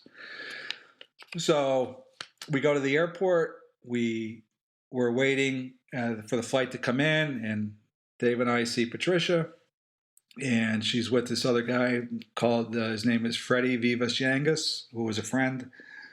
And we're sitting there. I said, Patricia, where are the children? She goes, I didn't bring them. Why not? Well, because there's some other stuff I have to do in Cali. I go, but me and Dave would look at each other like, there's nothing you need to do in Cali. You need to get your kids, be here, and surrender. If you go back to Cali, you're going to be killed. I mean, these guys are going to, these Cali Cartel isn't stupid. They're going to figure out what you're doing. Well, I have money in the bank and I have furniture I have to sell. I go, look, the furniture is not worth your life. Leave it. You need to, better yet, you stay here with Freddie, send somebody to bring the kids. Nope, I have to go back. I have to, this went on for an hour. So finally she says, I have to get back to Cali. I have to get this stuff started. I said, look, please, whatever you do not go. You're going to be killed. No, I'll be okay. They don't know where I live. I go, they're following you. They know where you live. Trust me. So anyway. They just got through tapping every phone where your husband was hiding, looking for him.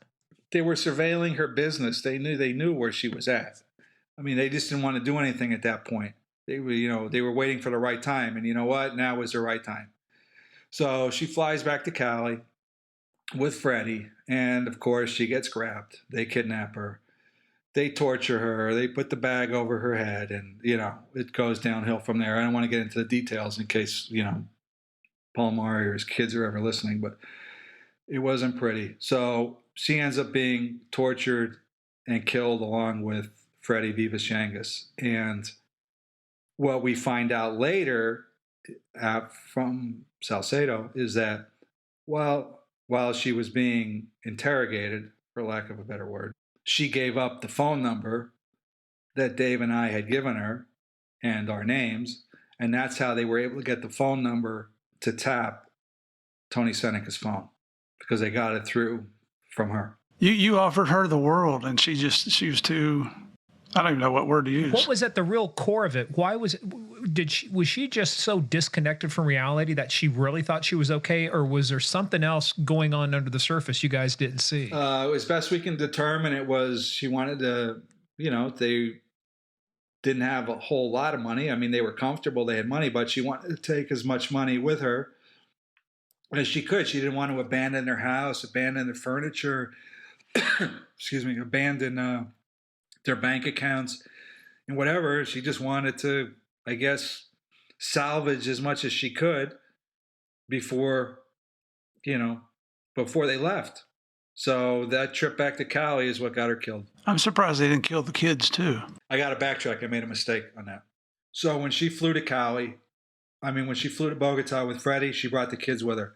She dropped off the kids.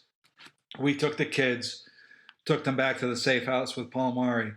And then Guillermo was like, where's my wife? I said, she went back to Cali. And he went crazy. Because he knew. I mean, we all knew.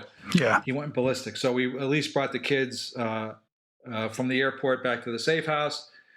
They stayed there with Guillermo. She went back with Freddie. And then that's what happened. When did you find out about it? And how did you find out about it? We found out about exactly how she was killed later on from Salcedo through one of his security assistants, like his main man, guy by the name of Enrique Sanchez. And Enrique Sanchez is portrayed in Narcos season 3 as remember the big, tall Afro-Colombian actor who was Salcedo's assistant. That's Enrique. That was Enrique Sanchez. So he was the one who relayed to Salcedo, who told us. But we actually tried to get to Enrique later on to get him to the States as a witness. And they ended up killing him before we can get to him. So now we've got the leaders. Well, Pacho. So you got Gilberto in June down, Chepe July 4th down, Miguel in August down. So then we turn everything. So then we have to go back. Now that we got those three gone, Palomari back in Bogota, now we have to work on getting Guillermo Palomari out of the country, trying to get Salcedo back to Bogota and out of the country, and then trying to go after Pacho. So we've got multiple balls in the air at one time. Trying to get Guillermo Palomari out of the country was a disaster. He was wanted in Colombia, and for a variety of different charges by the Colombian government. So we could not technically get him out of the country because he was wanted. It was a violation of Colombian law. So we had to get permission from the U.S. government. Went all the way up, but I understood it took a presidential finding to be able to black bag him out of the country. So we were finally able to extract Guillermo Palomari out, and then we were able to eventually get Salcedo out, through the end of August, and then everything turned to trying to find Pacho. So for the next year, we were basically, hitting 4 and 5 different places a day, 10 different places a day, trying to find Pacho, but we never really had any good information on Pacho. He was like a ghost. I mean, I don't know if we were ever really close to capturing him. So we continued operations. We did a couple good ones, but we still weren't able to get him. We approached his pilot one time, and but nothing ever materialized. And then finally, we were at the police base in September of 1996. I was out checking some addresses and doing some surveillance. Dave was at the police base, and Pacho Herrera walked into the finca at the police base and turned himself in on September 1st, 1996. Wow. And now you're over 2.5 years into tracking all of these guys down now, right? Yep. So Dave was there. I talked to him briefly, got a little. Oh, come on. You had to shit your pants when it's like, what? It's like chasing the ghost. Why would the ghost turn himself in? What led to him saying enough's enough? That's it. Did the pressure get to him? Was he concerned about being killed, or did he just say, nah, I've had enough? I think he struck a deal. He had negotiated, and I don't know this for sure, but I think he had under the table negotiated some kind of sweet deal with the government where he surrendered and we got limited time. He turned himself in. Dave got a nice little photo with him. And, he called me and he's like, you'll never guess what happened. I'm like, what? What happened? You got some good food at the base? What happened? He goes, Pacho just turned himself in. Like, what? Come on, Dave, stop. He goes, no, he's here at the bloke. He just turned himself in. I was like, wow. So went back. Wow. So he turned himself in. He got sentenced initially, I think, to like 7 years, something like crazy. And then he did 2 years in prison. And then in November, 2 years later, he was shot and killed in prison while he was playing soccer.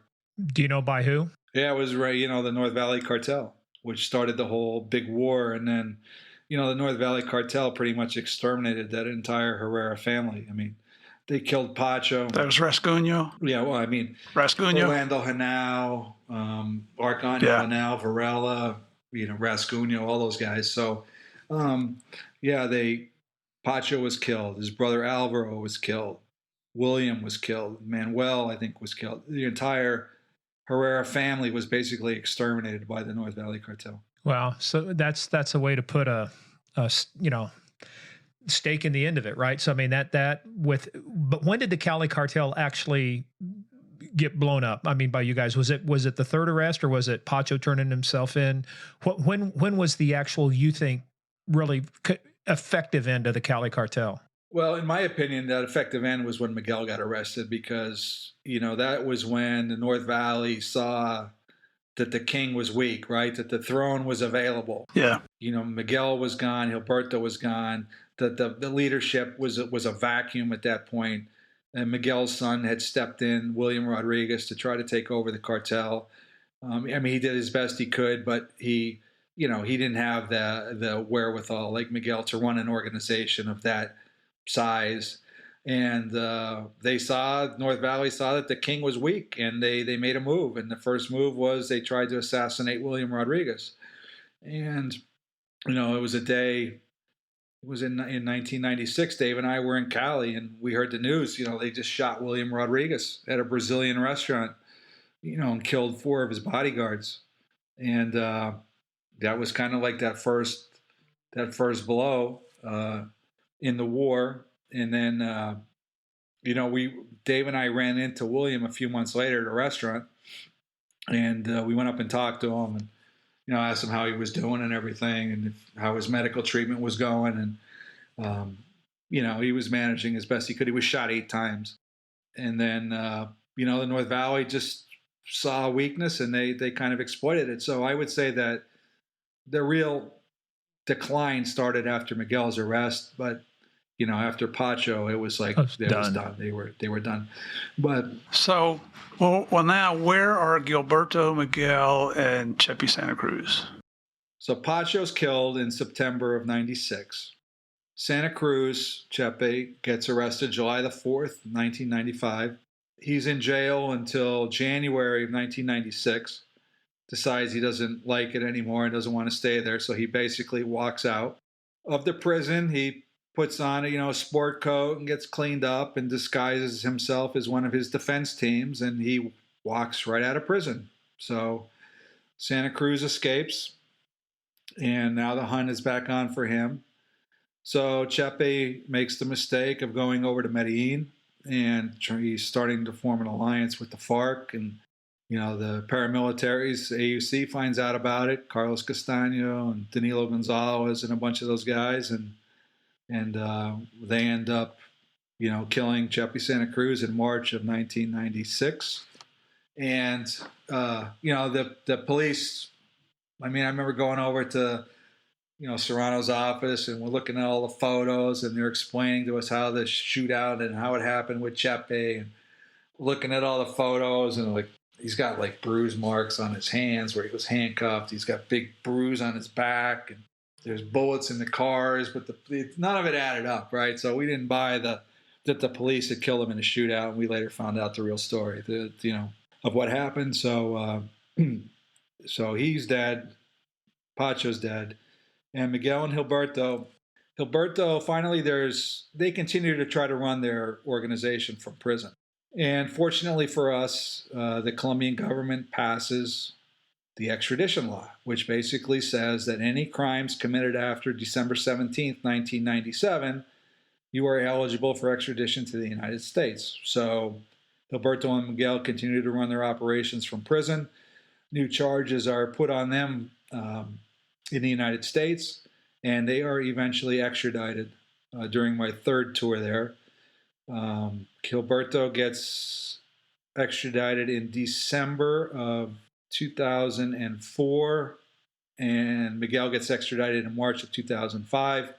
They go to the U.S. They plead guilty in 2006 to the indictment, which says that they imported over 200,000 kilos of cocaine and a forfeiture clause for $2.1 billion with a B dollars. So sounds like personal use to me. Really, it's trafficking. So they plead guilty to that, and then in the meantime, we're in Colombia, and the U.S. government, the OFAC comes in, the Office of Foreign Assets Control, and they pass, the President Clinton signs the executive order 12978 or whatever it is, allowing for these SDNTs, these specially designated narcotic traffickers, that we can go after their proceeds, that we can seize their businesses, we can seize their properties, we can freeze their accounts, and anybody who does business with them in the U.S., they can, it puts a stranglehold basically on them. So the Colombian government, we basically start doing asset forfeiture and seizing all their properties. And if you look at the numbers are staggering. Like Pacho Herrera, we seized over 1,600 properties. Gosh. Just from him alone. Businesses, ranches, warehouses, wow. Apartments, commercial real estate, whatever. 1,600. Chepe Santa Cruz was seized over 1,000 properties, and it was rumored that he had over 2,000. Wow. the Rodriguezes, we seized their chain of drugstores, which was valued at like $200-300 million. So you can see the amount of assets and properties that these guys had. It was staggering. And that's the sad thing about the Rodriguez Orihuela brothers. They had a successful chain of drugstores and could have been multi-millionaires, but that wasn't enough.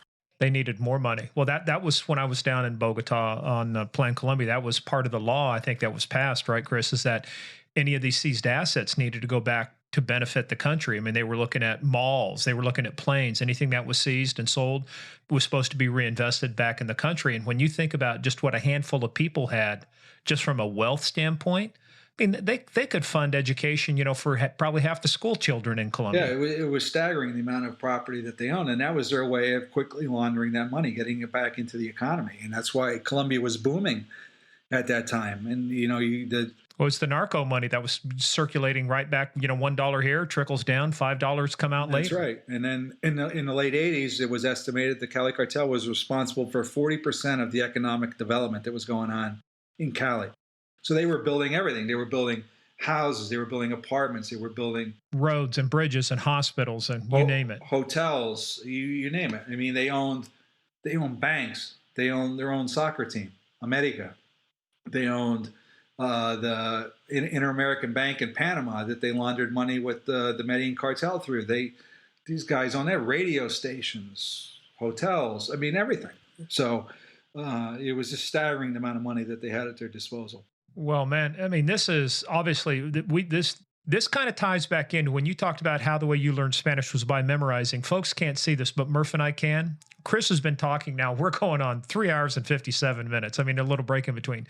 No notes. All of this stuff from memory, And you think about the cases and the material. So let's take now and talk about the intersection you and Steve have, because didn't you actually tell the CIA guy too that, hey, if you're not going to come out and be our third gun, you don't get to be in the movie when this is turned into a series?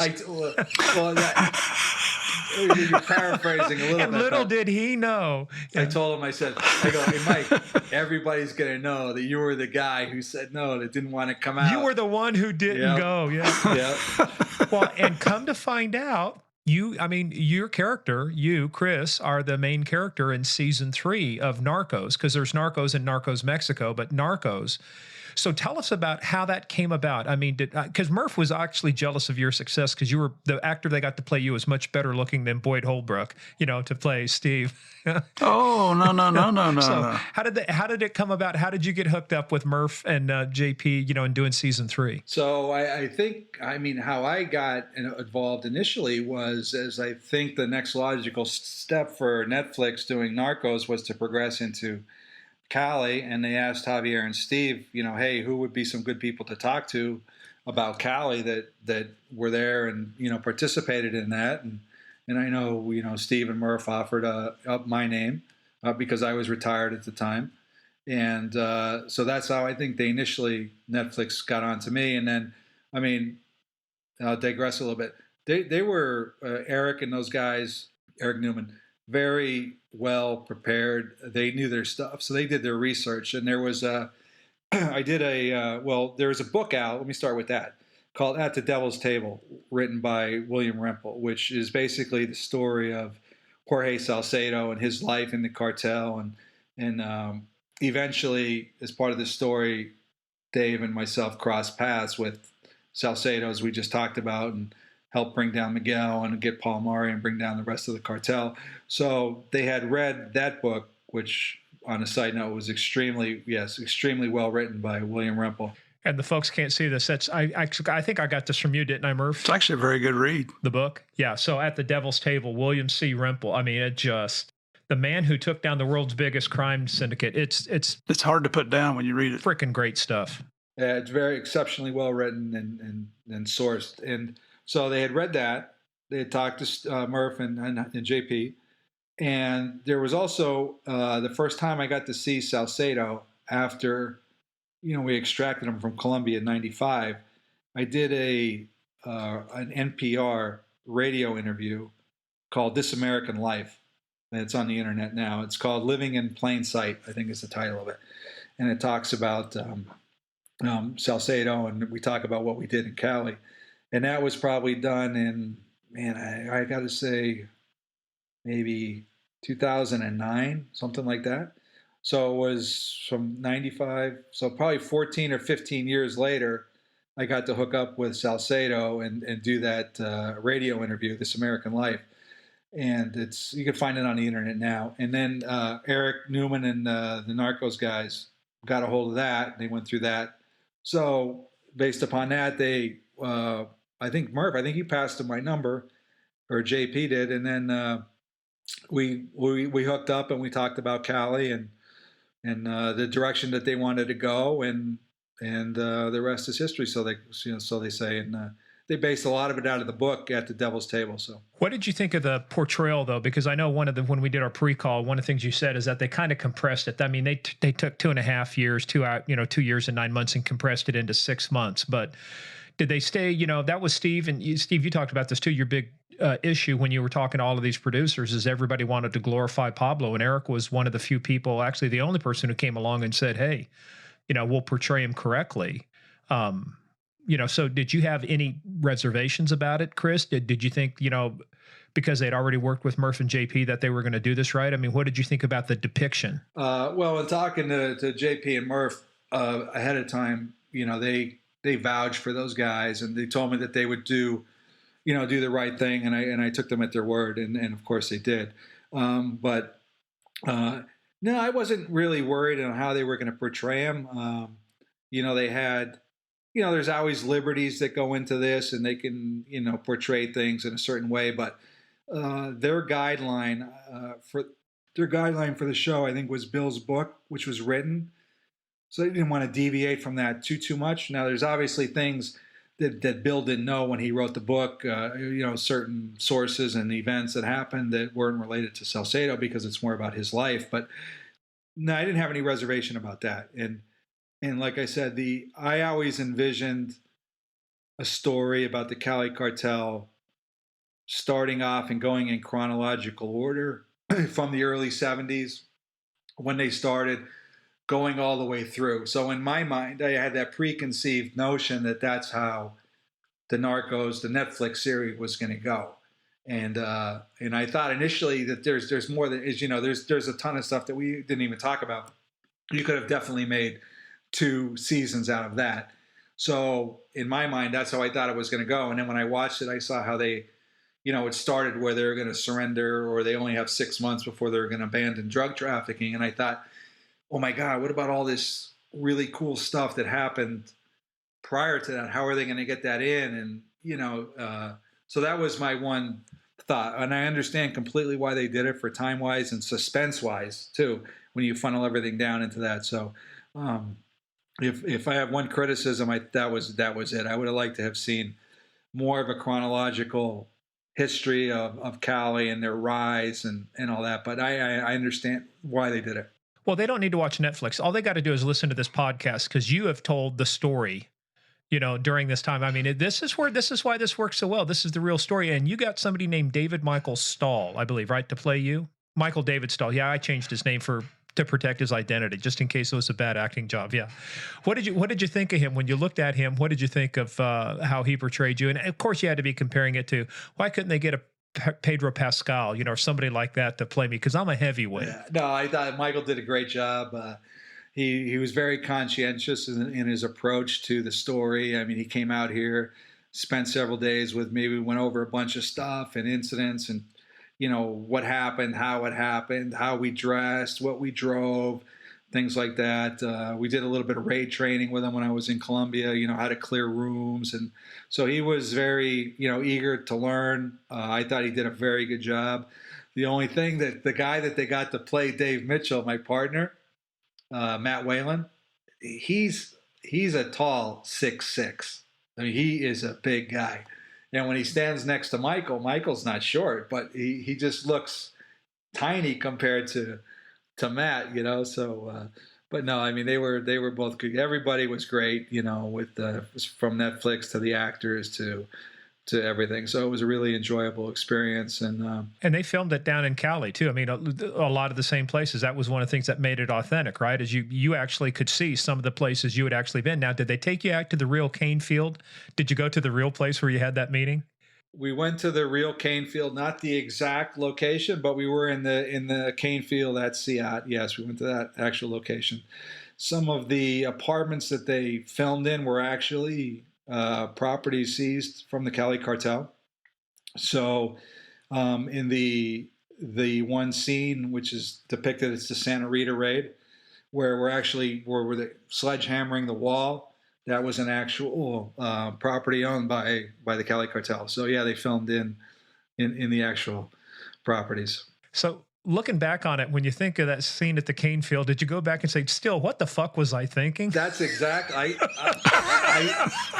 every once in a while, even to this point, I look back, I go, man, what the fuck was I thinking? That was crazy. And when we were there, before Salcedo showed up, Dave and I looked at each other like, dude, what are we doing here? This is fucked up. Why? We should not be here. We're completely out of bounds. And, but there's lots of times when you're thinking, I'm the only DEA guy in the whole world sitting here right now. What the heck's going on? Well, you look back and it's like, what is wrong with me? Stuff today that I did back then. But so did you email your CIA buddy and go, nanny, nanny, boo, boo, there's a Netflix series and you're not in it? No, but Dave talks to him still to this day. Every once in a while, he still gives him shit about that. But that's good. Just to backtrack on the Netflix thing, compressing everything into that 6 months before. So, like I said, I had always envisioned a whole chronological thing. So I wrote my own screenplay based on the whole Cali story from my eyes, like through my eyes and my interaction with Salcedo. What's the name of it? It's called Bringing Down the Cartel. And, look, Steve and I have, we had Lou Velosi on. He didn't have anybody talking to him until we talked with him. And now he's, as popular as, the pretty girl at the prom. So, what can we help talk to about? Tell us about the screenplay. Have you gotten any bites on it? Is anybody looking at it? Do you need us to open some doors and make some calls to people we know? Well, any help would be appreciated. I mean, you guys are the big wigs, the heavyweights. But no, but I always, it was something. Even before Netflix came out, I was always thinking like, maybe we should write a book. And then Bill wrote the book. It's like, oh well, I can't do that. So, maybe you could write a screenplay, but then I was like, I don't know how to write a screenplay. I don't know anything about that. So you could write one called I Almost Captured Pablo. But I got there just 3 months too late, 6 months too late. Yeah. But, it was, Narcos is a 10 episode, 8.5 hour thing that covers a lot of different stuff. So I figured, I had knee surgery. So I was sitting around doing nothing. And I said, screw it. I'm just going to sit down and start writing this. So I wrote it, and it comes out to a 2-hour screenplay. And like I said, it's more through, my eyes and me getting to Colombia and working with Dave and Jerry and Ruben on bringing down the cartel, and mainly focused on our interaction with Salcedo and the corruption and the violence that went on. So it's a lot more focused and fast-paced, and it doesn't get into a lot of the other side stuff that is in Netflix. I thought, I did it more as just to get something down on paper, and I've submitted it to a couple of screenplay contests, and it won one, and it got second in another. It's been a finalist in a lot of other ones, but the story is there. The story is good.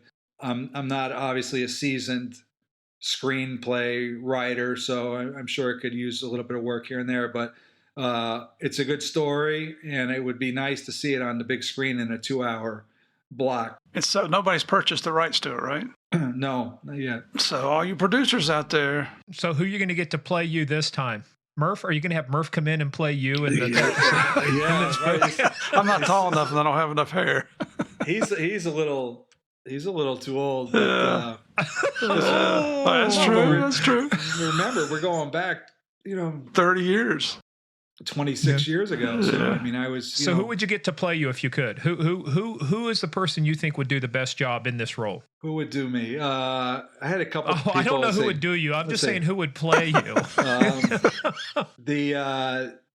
Charlie Hunman, this from Sons of Anarchy. You ever seen him?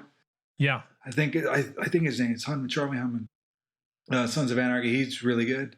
And then who else was the other guy I was thinking of? Well, Brad Cooper played Jeff Moore in The Mule, man. You could get some star power like that. I mean, that's the thing, though. You got to get, I don't know as far as casting and stuff would go, but you'd have to get someone in that age with 30 to 35 age group. Who I got a mental blank now.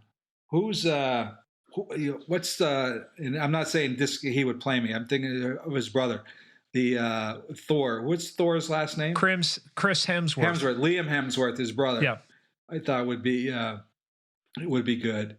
And for he definitely would have the surfer dude look like you do.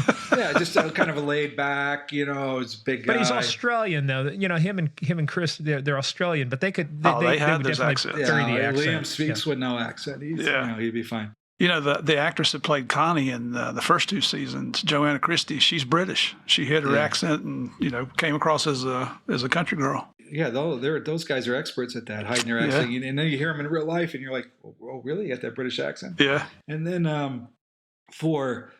you got me too. You got me in a mental blank now. The guy who would play Salcedo, always my first choice was I can't think of his name. He's a Venezuelan actor. He was in small roles in like The Bourne Identity. He was in Zero Dark 30. Oh, I know who you're talking about. Yeah. Because I've watched all the Bourne Identity ones too. I know who you're talking. Was he one of the assassins? Yeah. The Bourne. Yeah, I know who you're talking about. Yeah. And then he was in the new Point Break. He's the main guy, Bodie, in the new Point Break. And I know his name too, and I can't think of it. Well, we'll edit it in later and make you seem really smart. That it was just on the tip of your tongue. So. Hold on. I could probably find it real quick. And then we can go back. Well, while he's doing that, let us, we're kind of, so while Chris is figuring out the name, who's going to play Salcedo, I got to tell you, I mean, we are, like I said, 4 hours and 12 minutes into this, edit out some stuff. I mean, this definitely, Steve, going to be a two-parter. Yep. 2 hours. And I'm telling you, again, like with you and Javier, this is detail. I've watched Narcos. I mean, season 1, 2, 3, I've watched Narcos Mexico. This is detail you don't get by just watching a movie, Chris. I got to tell you, so did you come up with a name? We stalled for time. Yeah, so the guy that I always wanted to play Jorge Salcedo in the movie was Edgar Ramirez. Okay. Edgar he talks just like Salcedo. He's like that mild manner, not raising his voice in a very steady tone.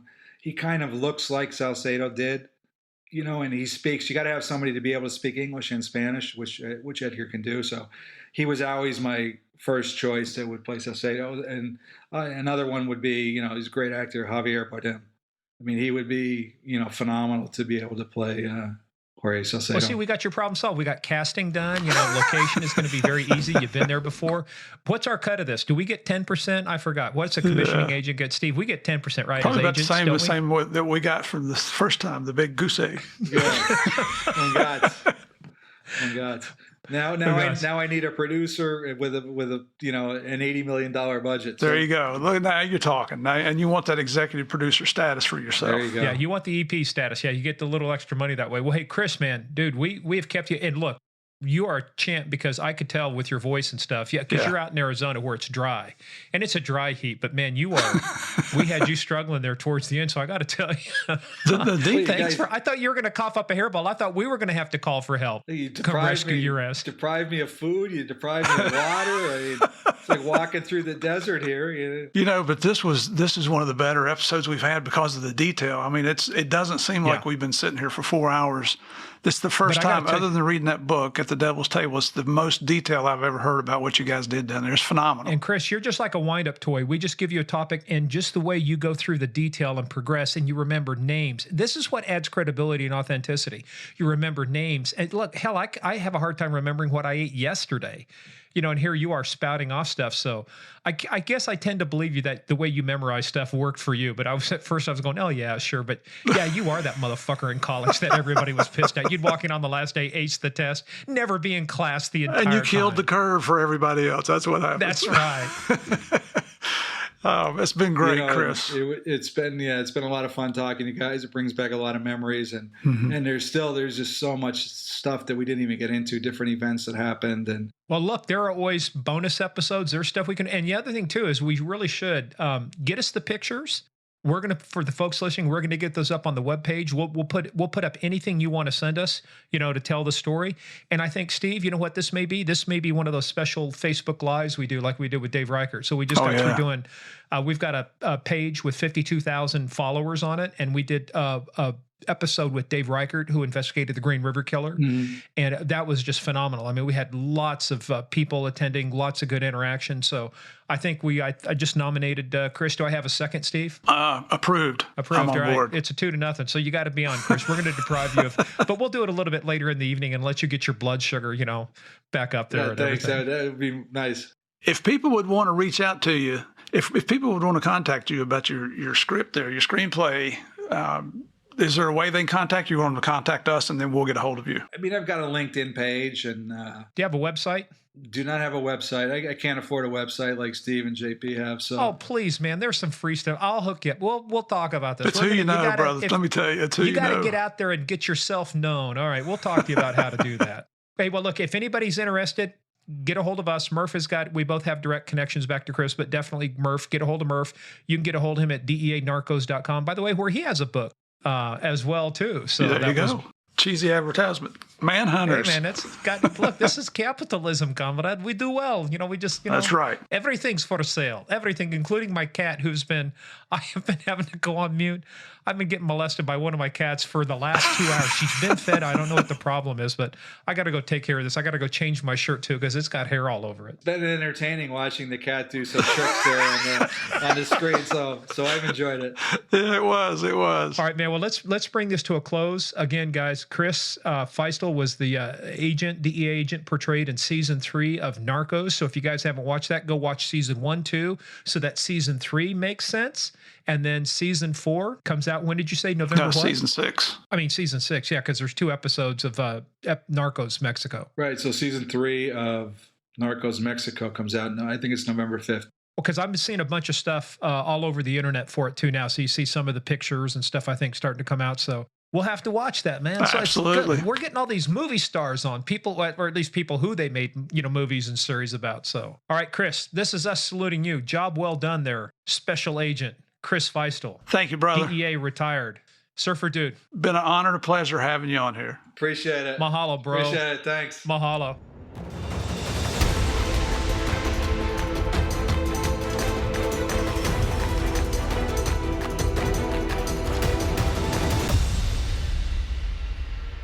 Well, I tell you, Netflix fucked up. That's all I can say, man. It should have been 2 seasons.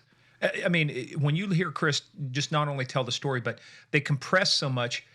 I think, the other problem too, Steve, it's like you talk about with the original, the first 2 seasons.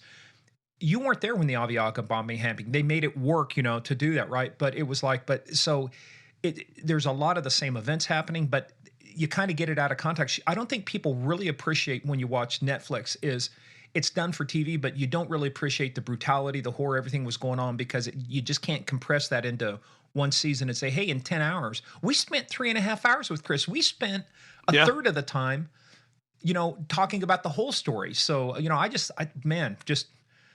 but he still looks good though. He doesn't have the hair down the middle of his back, but he looks good. You know what? Those boys had some big stones because I tell you what, Narcos shows Javier and I running across these rooftops, unilaterally enforcing laws that we have no jurisdiction to enforce, which tells you it's bullshit. That's Hollywood. But we were always out with Colombian National Police. We always had them with us, and we lived in a base. And here's Chris and Dave and Jerry living out in these safe houses with really no backup. I mean, going out to meet Salcedo out in the freaking cane fields. I know, but Steve, the one I thought was funny was the prosecutor wearing high heels that's trying to go down the hillside. Yeah. It's like, what the fuck are you thinking? Well, the lladies in Colombia, they dress nice. Yes, they want to look good. Yes, even in the jungle. Well, I was surprised that, and I've heard that story before from Chris. I was shocked that not more officers made it down that hill. What the hell? Wusses? Man up, people. You're going after top tier. You're going after HVT, high value targets. Gotta get them. Get on your butt and slide down in the mud. It'll come out in the wash. Don't worry about it.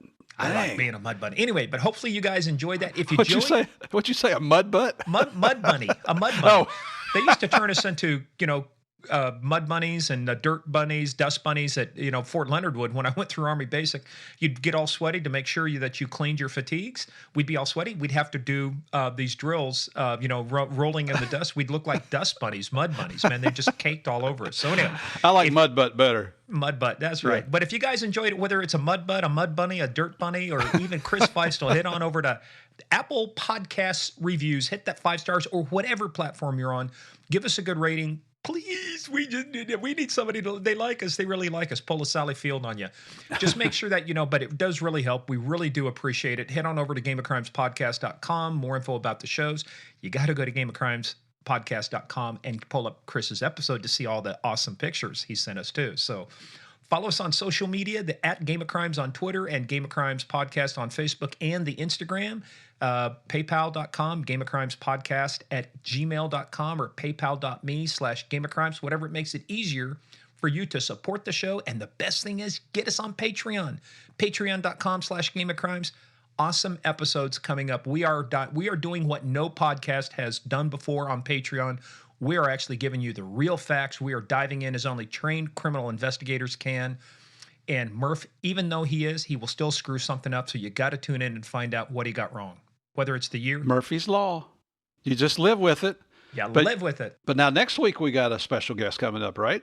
Hey, yeah, we do. We decided we hadn't picked on Canadians in a while. And let me tell you, I'm going to let you do the intro. But first of all, this is a guy who's a trained operator. This guy ran informants, and he knew that we were going to set him up to say and apologize. We did it on the pre-call, and he said, "No, you're not going to get me to do it again." And I got him. Yeah. And I'm going to give you credit for that, because when he comes to whack you, I don't want to get hit too. Steve Metelsky, former police officer out of Canada, now a college professor, involved in a major organized crime case. And I'll be honest with you, I didn't know there was organized crime in Canada. I learned a lot from Steve. I thought it maybe just be moose stealing, and stealing beer, but no, there's some real bad actors up there. Well, he was involved in a lot of beer stuff up there, and you'll hear that story when you tune in. I didn't even know, but this one ties into one of the 5 families out of New York City. I didn't know all this was going on up there. Yeah. So here's an inside look at what actually took place up there. So you got to come back and join us for this. Everybody loves organized crime. The best thing one of the best things about this too is he got to watch the recordings of their mobster turned agent. Yeah. When somebody was becoming a made man in the mafia. You got to tune in just to hear this about what they did and what it took. Guarantee you, it's not what you think it is. Don't tell him. Don't tell him, Murph. But this is the first time I've ever heard of the police being able to record something like that. It is pretty cool.